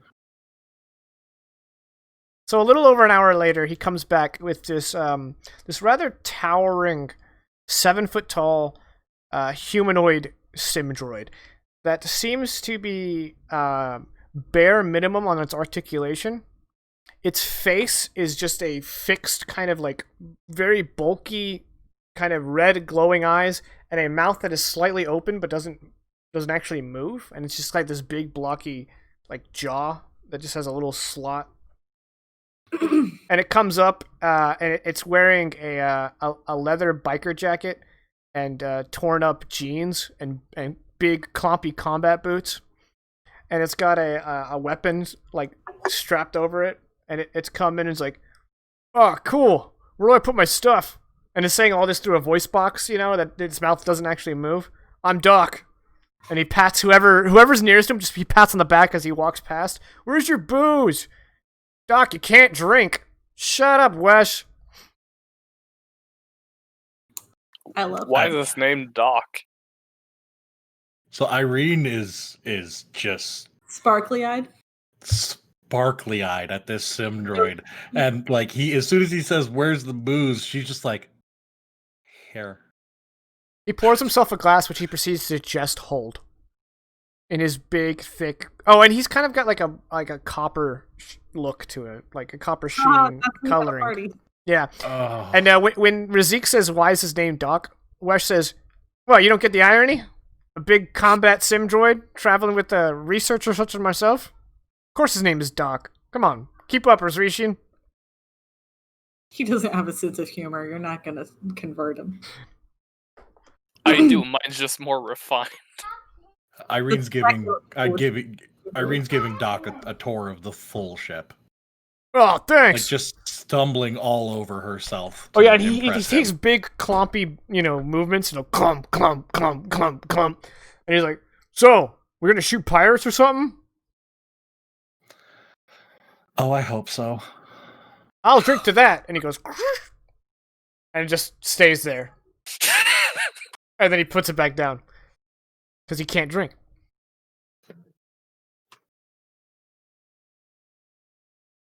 Perfect. "Oh, you guys got another sim droid? Hey, bud, I'm Doc."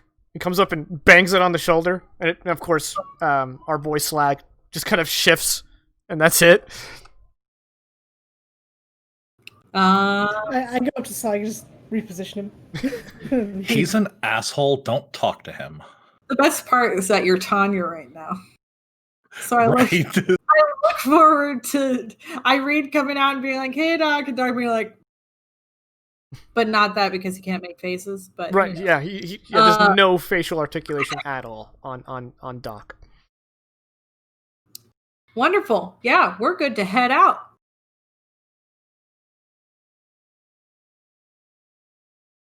And we do that. I was before Doc. I was fully intent on dropping Wesh off with the research station out by the black hole. But now, post the Doc, I'm thinking he could be useful. At first, I thought Wish would be kind of a wimp and not want to deal with the pirates, but Speaking of the pirates, I pull Hypois aside to go. Oh, it's pirates. Is this a situation where you'd be side blades coming out, or would you rather? the thing is I'm not sure who these pirates are. If it's just that the Reaper Syndicate has taken over the particular ship, then they know quite a bit about us. I wouldn't mind you pulling out the side blades. All I would say is our goal is to prevent the side blades from being reported back to those who might hunt you down. If nobody escapes to report back, we're not that concerned about it, are we? So you're okay with no one escaping? As long as nobody who sees it escapes. Nobody escapes. Got it. You can use the other weapons first. You guys are having this intimate, conversation. In the background, you hear Doc go, "Hey, Tanya, how's the sound system on this thing? You won't believe on the bass of Albish rock music that's meant to be heard underwater." I mean, we could totally modify it so that it. You know what? Let's go down to the cargo bay and see what we can do about that. Awesome. Just you and me. Tanya, What? your power is focused on piloting first. Thank you.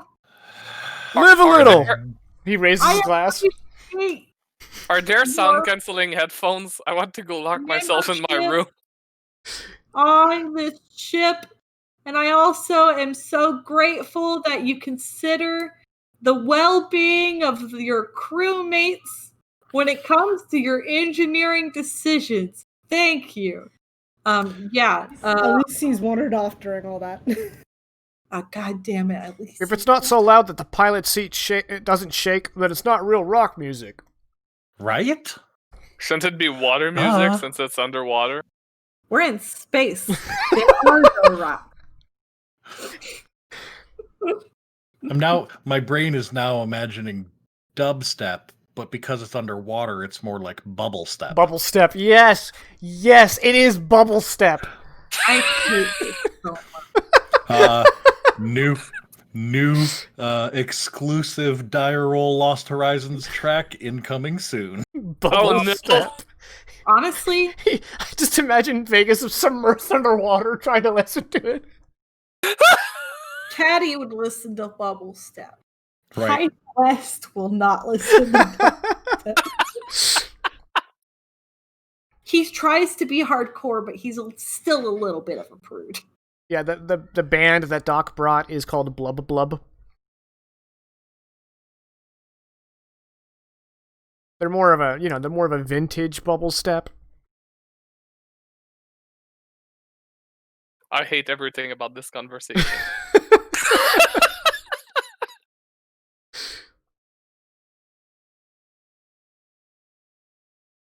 Okay. So you guys can set off. So the hyper wind is in grid 0401. So it'll be 2 parsecs, so that'll be an 8-hour trip. You're topped up on fuel, so you should be able to get to the black hole and back without having to refuel. But you can, of course, refuel at the research station. The supply ship bring fuel to the research station every week to make sure that their ships are fueled in case they need to bug out. So you guys arrive at 0401. How close do you guys want to get to the confirmed hyperwind? And hyperwind, per research, does kind of oscillate randomly. It doesn't. I mean, there is kind of like a maximum size it can get, which is like you're safe. I would want to stay relatively safe from the hyperwind, but I know that there are physical space limitations on Elise psychic ability. Mm-hmm. And this particular ESP, right? So the closest she can get with remote viewing, wow, is actually 100 AU. That's the farthest she can be, but that'll be like a huge penalty. Yeah, I mean, ideally a little bit closer is better. I don't know if we could do the ship and then have us in, like, have her tethered and in a kind of vacuum suit slightly in front of the ship. I don't know if you'd gain enough distance to make that it worth it. Make it worth it, yeah. Yeah, and Razik would suggest, from a logical perspective, to be as close to safe as possible, so that we know if it works or not. And then, if we have confirmation that it works, then as we go toward the station and get away from the winds, keep trying to see what's the range. I mean, yeah, as close as safe is still going to be at huge penalty, though. Mm-hmm. So if we don't sense it from the huge penalty, we're going to know that it's possible, hypothetically, to sense it if we're closer than safe. Elise, ultimately, we are interfering in things I won't even pretend to understand. It is your safety and your ability in question when it comes to this particular area of research.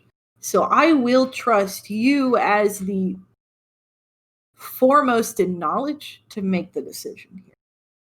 It is your role here to be the leader. You're the head anarchist. For right now, Yeah, yeah. there's not going to be much anarchy, just a lot of stealing of things and hiding them. The winds fluctuate. It's not on a regular basis. It just happens. Like, there's no way of knowing. Yeah, Sometimes they're wider than others, yeah. Yeah.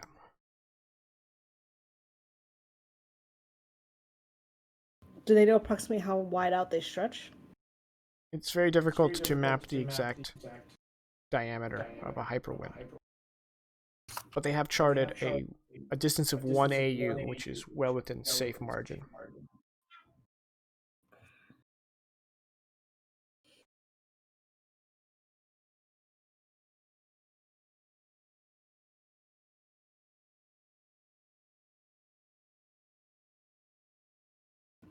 I suppose we could always just try at the maximum range, and then if I can't find anything, maybe inch a little bit closer. Is there any way to test if it's expanded?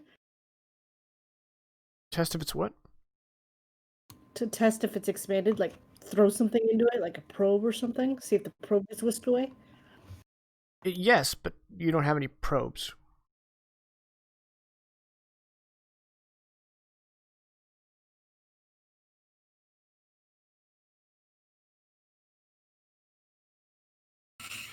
I'd rather we stay within the safe distance, to be honest. Just in case. I don't want to get sucked away into the middle of nowhere. Well, you guys do have, like, every starship has hyperspace buoys, which you guys are talking about using to so you guys can, like, just push one out, and because it's space, it'll keep going until it hits the hyperwind, and you can track it and know where it is at that moment. But again, it oscillates at random intervals for random distances. It like I said, hyperwind's super dangerous. We do know that there is a maximum distance it will be, but we can't judge where the center of the hyperwind is, so we can't judge what the width of it would be if we sent out a buoy. Well, they've mapped out the whole diameter within 1 AU, but that diameter will expand. But if you stay 1 AU away from where they've charted it, that it shouldn't expand out there. Oh, then yeah, let's do that. I mean, is assuming that Lucy feels comfortable judging it from that distance. 1 AU is still... I'd say that's our safe. It's still extreme range. It's still extreme range, yes. Yeah. I do get bonuses if I'm familiar with the target, though. Now, Is that something I could be I familiar don't with? think I don't think you could ever be familiar with Hyperwind. I wouldn't know whether or not the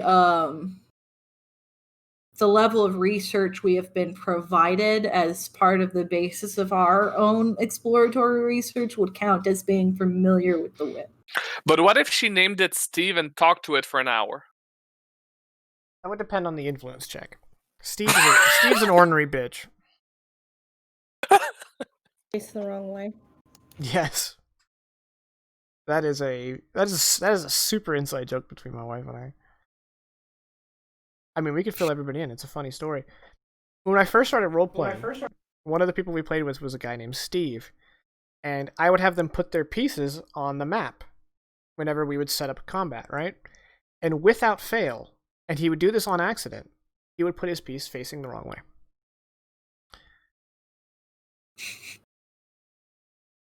So that's where that joke came from. Now you're all in the circle. Pretty good. May the circle be unbroken. It was also Dragon Quest, so facing mattered, which made it even funnier.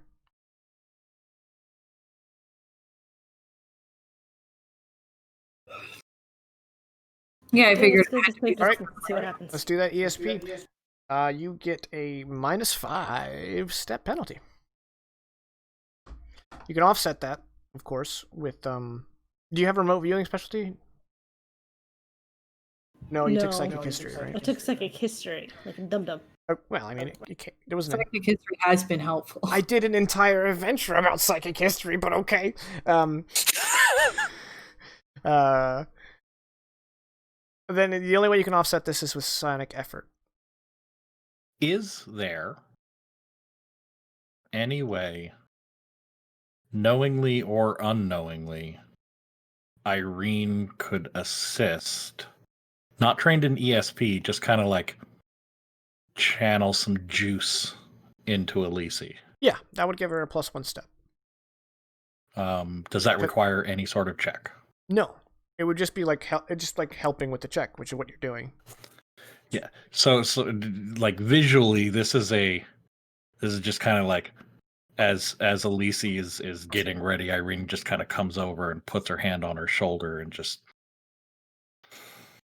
starts breathing deeply, trying to help Elise focus and breathe. Mm-hmm. You know, just you know. So you have two options here. You can spend psionic effort for a +3, or you could petition the Guo Ji for a +5. But then you gain a corruption. I was just gonna spend psionic effort. Okay. I think that zeroes the whole thing out, doesn't it?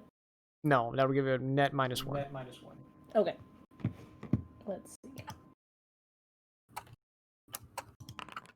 Well, that's 0. Give me your fatigue check. Can I spend a hero point on that? Actually, yes, you can. I'm gonna do that because why not? Oh, in fact, because you guys have started an adventure officially, you all get 1 hero point. Put Noise. that one I took way back. Okay. Willpower or resilience, yeah, your choice. I don't know why I asked. It's the same thing. Ooh, I succeeded. Nice.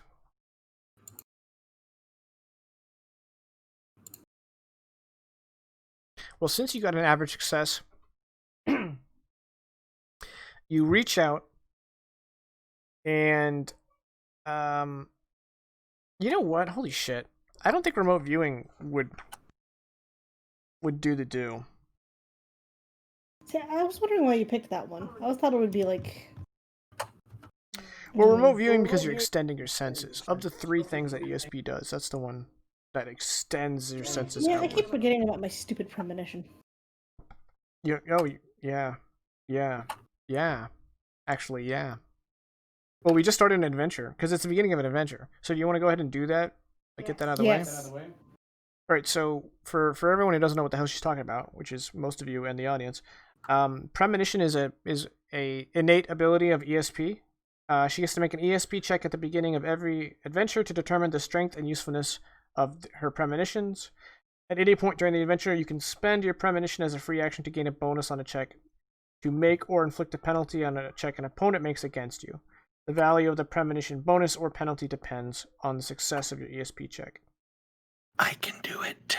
Yes, you can. Any psychic can do it. I'm gonna do it. Okay. That's a fail. I figured.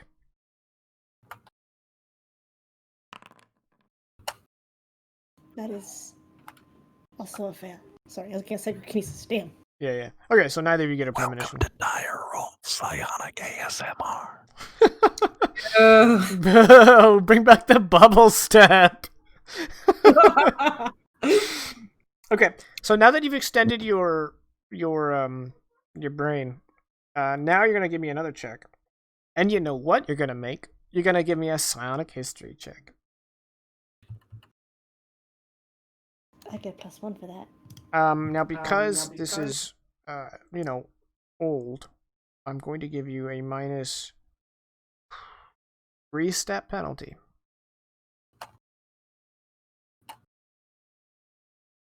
Fine. So it's a -2 step. But nope, I'm done. -2 step. Unless you want to spend psionic effort again. You know what? I didn't lose anything from it. Why not?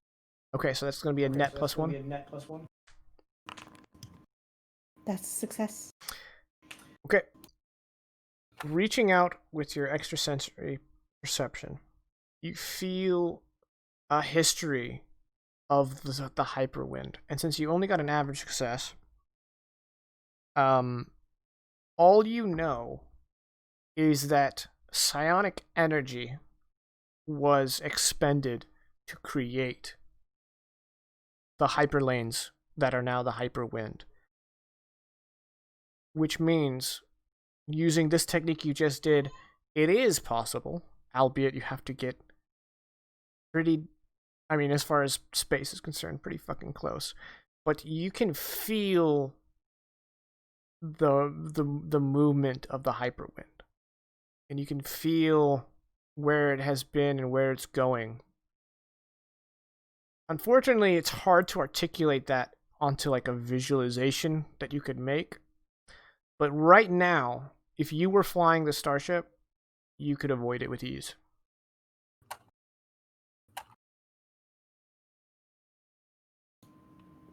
I share my findings with the rest of the crew that a psychic could indeed detect the hyperwinds.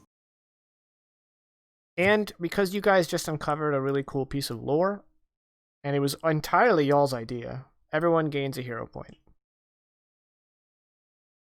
Hell yeah. Yes. I failed my resilience check, by the way. F.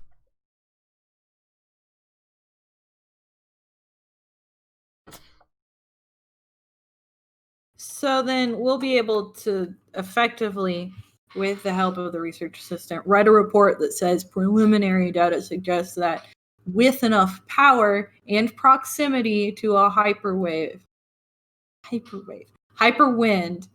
one would be able to distinguish the location of the hyperwind through psionic means. Yeah, and Wesh is gonna like pull out his recorder and have Alyssy like explain what she was experiencing to the best of her abilities.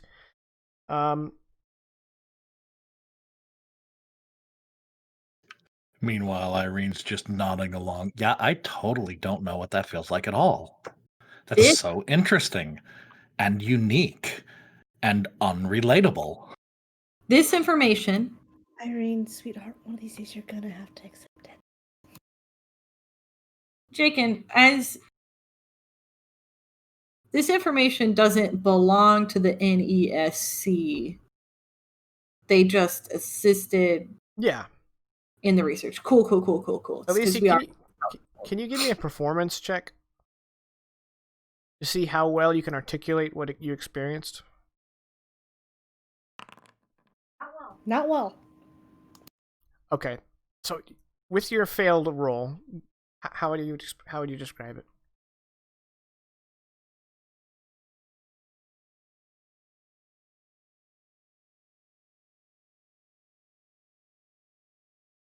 Way to put me on the spot. Yeah.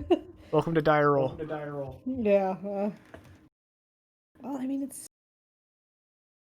it's there, and I could feel its movements, and I could see how big it's gonna be. That's it, huh? All right. This is what? This fits for Lacey. She's not that good with words. I wonder if eventually one might not be able to detect to influence the hyper winds in some way. That's a very a very interesting theory, but that'd be insane. It would require huge levels of power, right? But what if you could just hop in there and coast and pop out like a sea turtle wherever you want it to go? Righteous. Well, I pose to tag on your idea of more power. Maybe more psionic people. Like, could it be cumulative with the amount of people that do it? You would need to have the psionic interface with the ship system to really be able to utilize their power to the best ability when it comes to interstellar travel.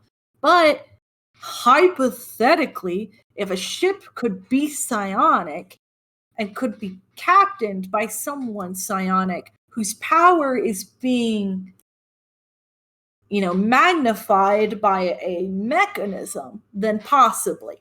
I have no idea. I can't use any of this, but it's cool as like a theory.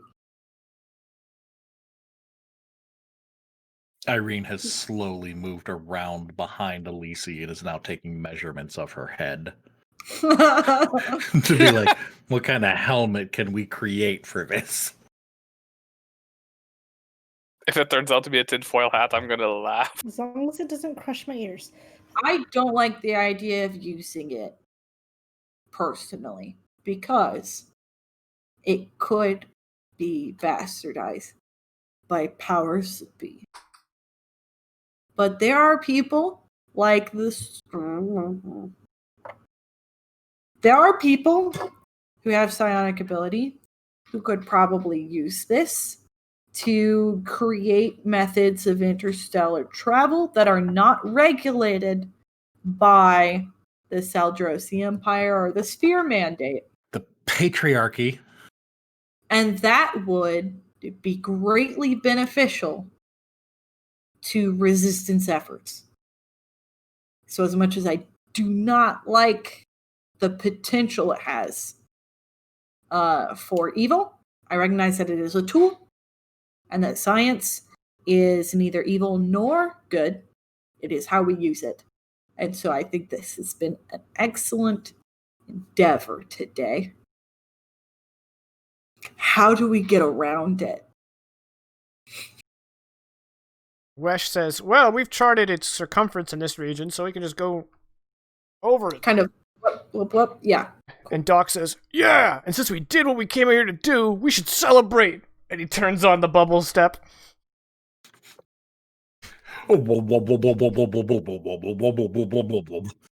Yeah.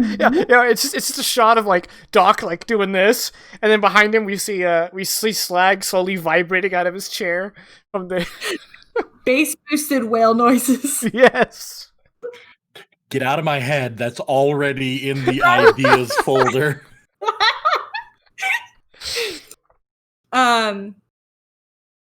Perfect. Yeah, so we'll drive around it and head towards that black hole. Okay.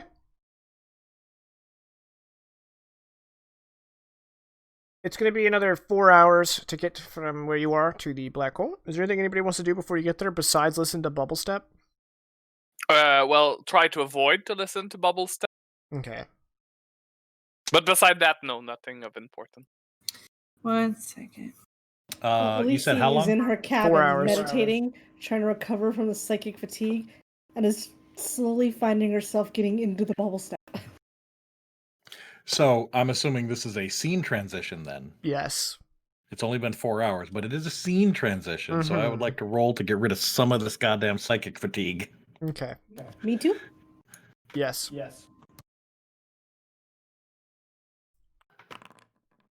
Nailed it. Ooh, that seems like a good roll. That doesn't seem like such a good roll. God damn it. All right. Bubblestep helped me. It made you worse. That's because Irene is too into it. It's because Irene is in denial. You can't recover from psychic fatigue if you're unwilling to admit that you're psychic. That's true. So yeah, we cut to a scene of like the common area, right? And we hear the bubble step, and it's just like Doc like going hard, and Irene's probably like drinking like her players right now, and then standing on a countertop is Wesh. He's like doing this, and he says, we Albish invented the wave.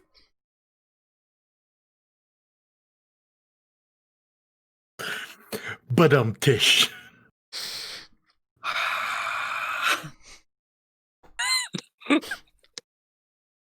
Right. So bad. You guys drop out of hyperspace at a safe distance from the black hole YPSZ0397-9. Ipses? Sorry. Ibs. Yips. No. Ipses? Ipses? Ipses? You gotta move your head to get the proper... Yeah. All of Ipses? you have this accent. All right. You guys, came out near the research base. Good for us.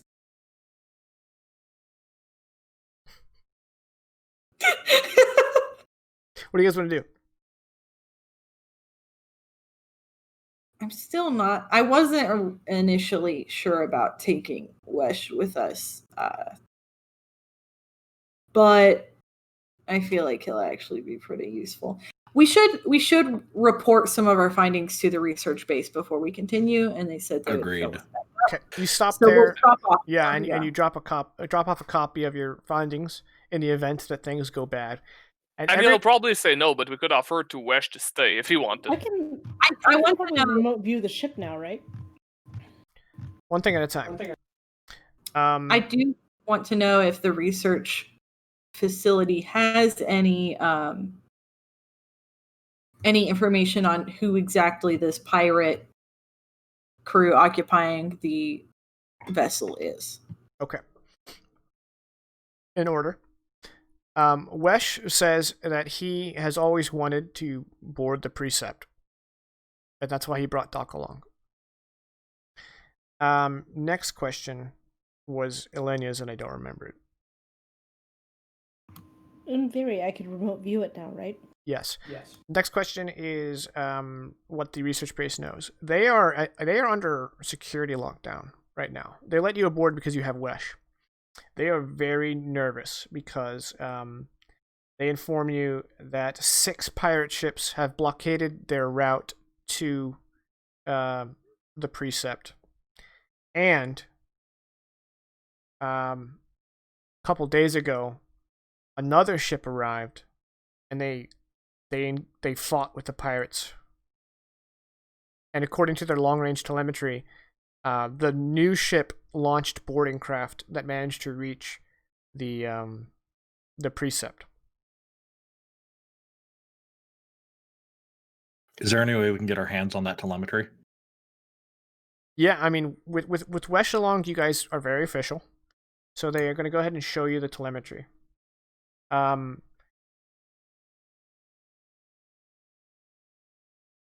Anyone can go ahead and just make a raw shooting from the hip culture check with a -1 step, because this isn't in y'all's wheelhouse. Okay. Rather than culture would never. I was gonna say rather than culture, could I make science? But culture makes more sense. I think what you're going for. That's it. I'm gonna try it as well. You have a normal +2? What? You rolled +1. Oh, darn it. Well, we could just... What were you supposed to have? Just raw d20? Yeah, we're all D20. I did +1. Does a 14... Right, does a 14 do it? It's an average, yeah. 16 is All just right, you excellent. may resume. I think at least you got it too, right? I did. Okay, since you both succeeded, but only with average success, you recognize the blockading ships to be Reaper Syndicate. Those are the types of ships they use. They don't have like a fleet; they just buy ships or steal ships. Yeah. But the 7th ship, you don't recognize it.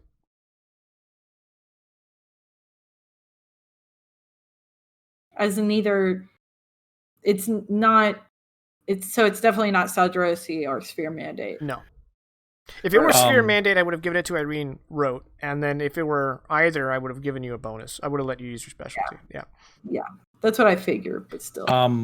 Ignoring the origin of the ship, taking a look at the telemetry, is there any way for me to determine like what kind of weaponry, like what do they have that they were firing on the Reapers? Like, what kind of danger are we getting into? Okay. What you do know that after it, because you get to watch the whole footage, after deploying its landing craft, it was ripped to shreds by the Reapers. Oh, the 7th ship itself was ripped to shreds. Yeah, there's no 7th ship. But it did board. Yes, it managed to successfully launch boarding craft to the precept. Okay, interesting. Yeah, weird strategy right there. And the boarding... They may not have been expecting it. The boarding module was at least like a fourth of the entire ship's mass. So it's kind of like separating, was it saucer from engine section? Yeah, kind of, yeah. It seemed like the ship's design was to deploy some kind of, like it was like it was working in tandem as designed. So a logical assumption would be that they meant for that ship to like get torn to shred. Yeah, and maybe reactivate the other ship. Yeah, it may have been just completely empty at that. They may have just abandoned to the boarding section. Oh, by the way, there is a pair of Nikipi patrol gunboats that are with the patrol. They weren't a threat to you guys, so I didn't feel the need to mention it. But they do have 2 patrol gunboats like at the station. But gunboats with guns. Gunboats with guns. But obviously the pirates don't seem interested in the research base. They just want to blockade the precept. Yeah. Oh, and you can also tell from the pirate ships that if they attacked in strength, they could overwhelm those gunboats quickly. Friggin' fascinating. Yeah. So, I could probably remote site. You're cutting out. I couldn't hear it. Heck? Oh, I said I could probably remote. I could get pictures of individual I'm not hearing anything. Try talking like directly into the microphone. Yeah, my mic's all the way over here. Could I remote view into the bridge using the pictures Irene has of the ship? That did it. Yeah. But it would be once again -5 step. You're more than 1 AU away, and very long range is 10,000 kilometers. So anything beyond that is extreme. But yes, you can.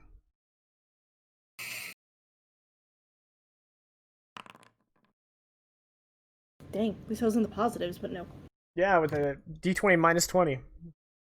Okay. Yeah, you reach out with your mind, and you don't make a significant. You can't see it.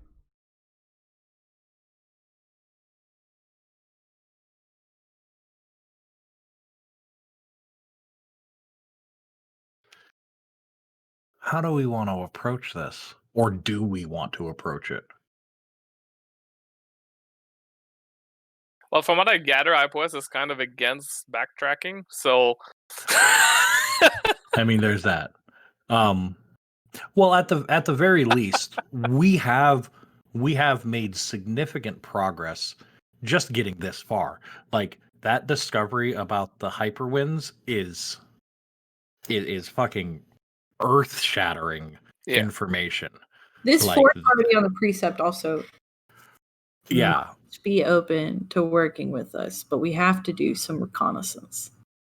Well, so the boarding party may be open to working with us. But also on the other side of that coin, having come this far, the Reapers have control of it. We never said no to them. At this point, we're here.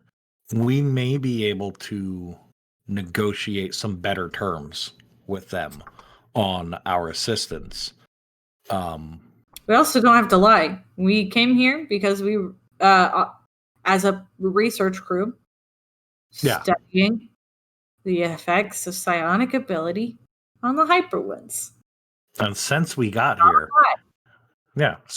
and a message was passed along a little while ago that the Reaper Syndicate may have been looking for a particular Exalvi. And since we're here and like, oh, look, it's the Reaper Syndicate. What did you need?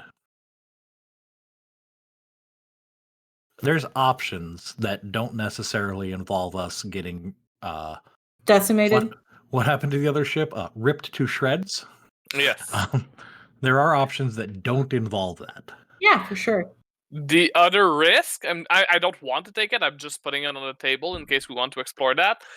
As far as we know, they have 7 ships that are blockading. 6 ships that are forming a blockade, yeah. Yes, but it's a 3D space.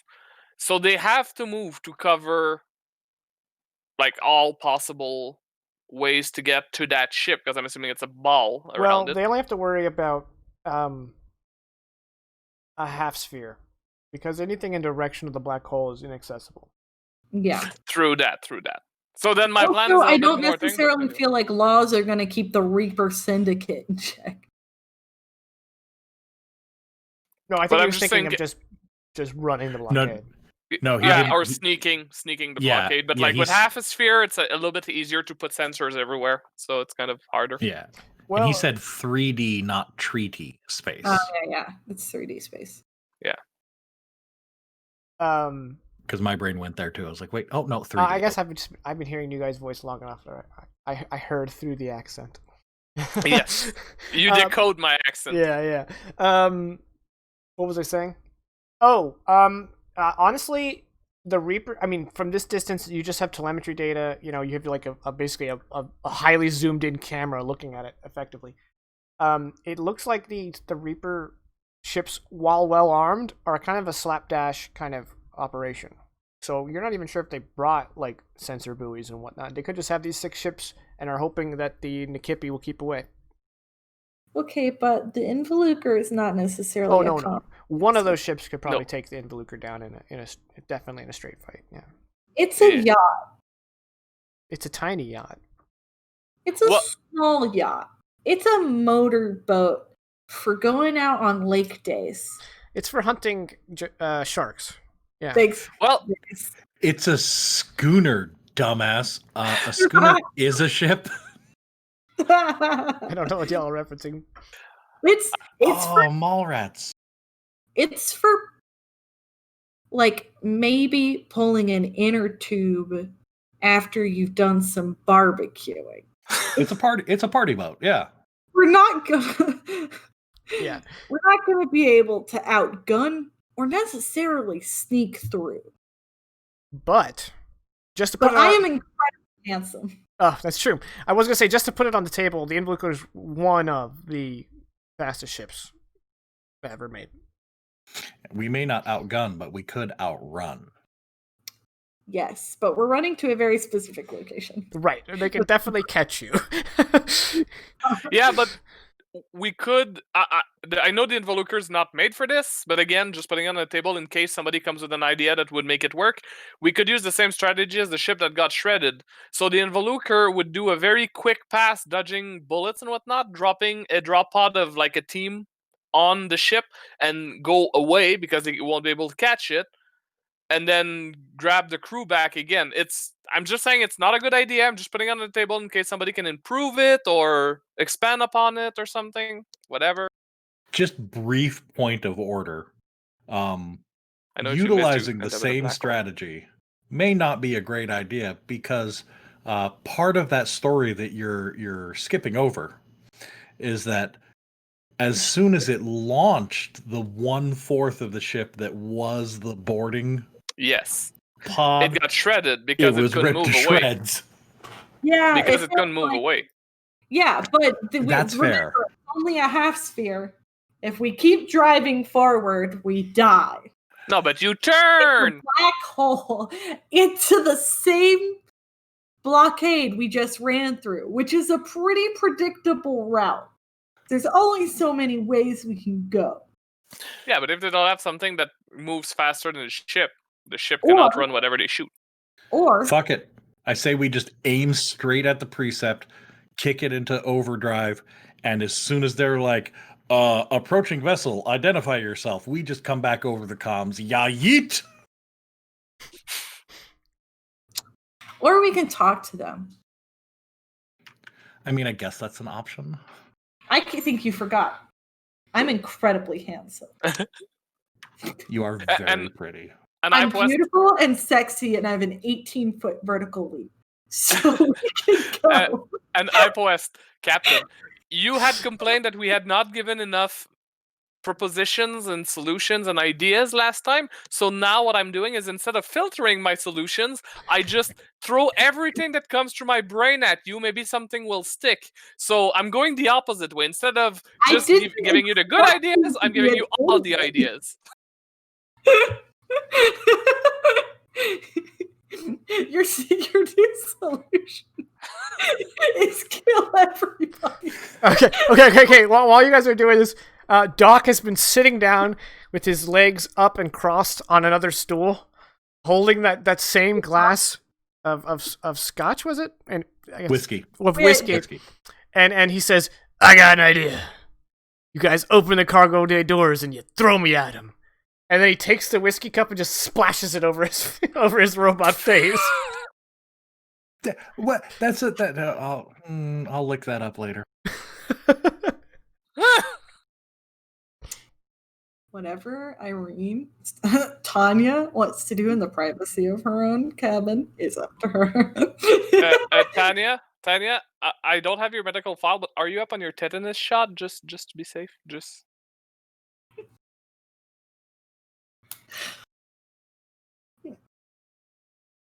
Anyway, we are here. There is a Reaper Syndicate blockade, and not much looks good by way of passing through them. It looks like this enemy we had been endeavoring to completely ignore and skirt around is something we will have to face. One way or another. I would like to at least pretend we're friendly first. Fuck it, let's do it. Cool. It is. And yeah, and I can see it. If we get the tech on board, they won't be willing to shoot at us afterwards. So, we're going to end tonight's session with the Involuker racing towards the blockade. All right, everybody. Thanks for sticking around. Why? Everyone else was doing it. Everyone else is doing it. I just want to do the thing. All right. The Canadians invented the wave. I hope everybody had fun. We're gonna kick it to shoutouts, and then we'll close out. And since I got called out for nepotism, we'll start with Vegas. Whoa. Because Vegas is your favorite, we know. Hold on. I want to point out super briefly, I called you out for favoritism, not nepotism. Okay. Well, I called you out for nepotism. My daughter doesn't stream, so I can't have favorites. All right. Aww. Oh, that's the stat screen. Vegas, you're up. 2 kids. Wait a minute. Thank you guys for tuning in. Appreciate you. You could follow, I'm going to say all of us, at Dire Roll on Twitter. You can follow me individually at the DM Daddy YT on Twitter, twitch.tv/the DM Daddy.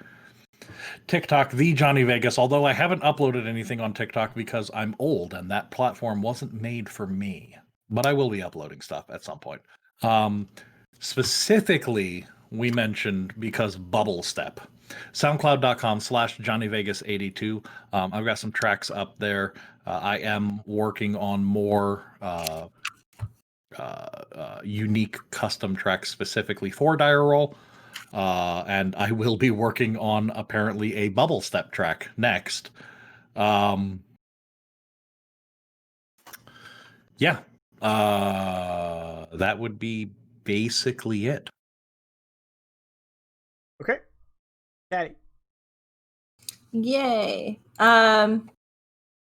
Like Vegas said, follow the Die Roll Twitter. It hasn't been super active lately because there just isn't much to say on Alternity fandom, I guess. Like we're still working on developing a bit more of a following for this tabletop, but as tabletops other than D&D 5e become more popular, there is more of a call for tabletops other than 5e. I would recommend you share us with your friends because we do play other game systems. Even though we do have D&D seasons, we also have a Fate season that was really fun, and it was a cool system to learn. And then this one has been really, really fun, and I love our initiative tracker in this one. So if you are watching and you want to be able to share other tabletop systems with people, this is a great way to introduce them because we go over some of the benefits of playing the system, especially in the early episodes, which are on our VOD on YouTube. All of that said, you can follow me on Twitter at Caddy the Gnome and Instagram at Caddywampus the Gnome for art and drawings that I've been using or that I've been making in response to episodes of the stream, sketches of the characters. I'll hopefully be uploading some of the sketches of more general species traits that Jake and I had gone over whenever we were first designing the character portraits. You can purchase some things in my Etsy, but right now I haven't been posting much to it because I've mostly been making supplies for people to use in response to the situation right now, as it were. I am also making TikTok videos. I am finally kind of getting the hang of how to make content for TikTok. So if you are interested in crafting and historical costuming or anything like that, I've been posting more and more videos. Or if you just like to watch things that are calming, like bread baking videos, those are on my TikTok at Caddywampus the Gnome. Awesome. Thanks, Caddy. All right, Elenia. Hey guys, make sure I'm getting picked up here. You guys can follow me on Twitter at LennyZol.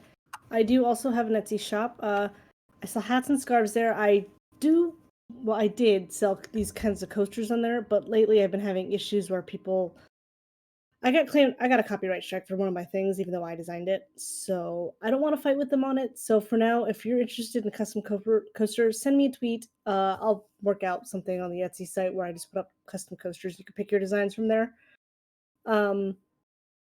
But you can go ahead and check it out. My hats and scarves are really nice. They're very warm. I might occasionally stick a blanket up there when I have time to make it.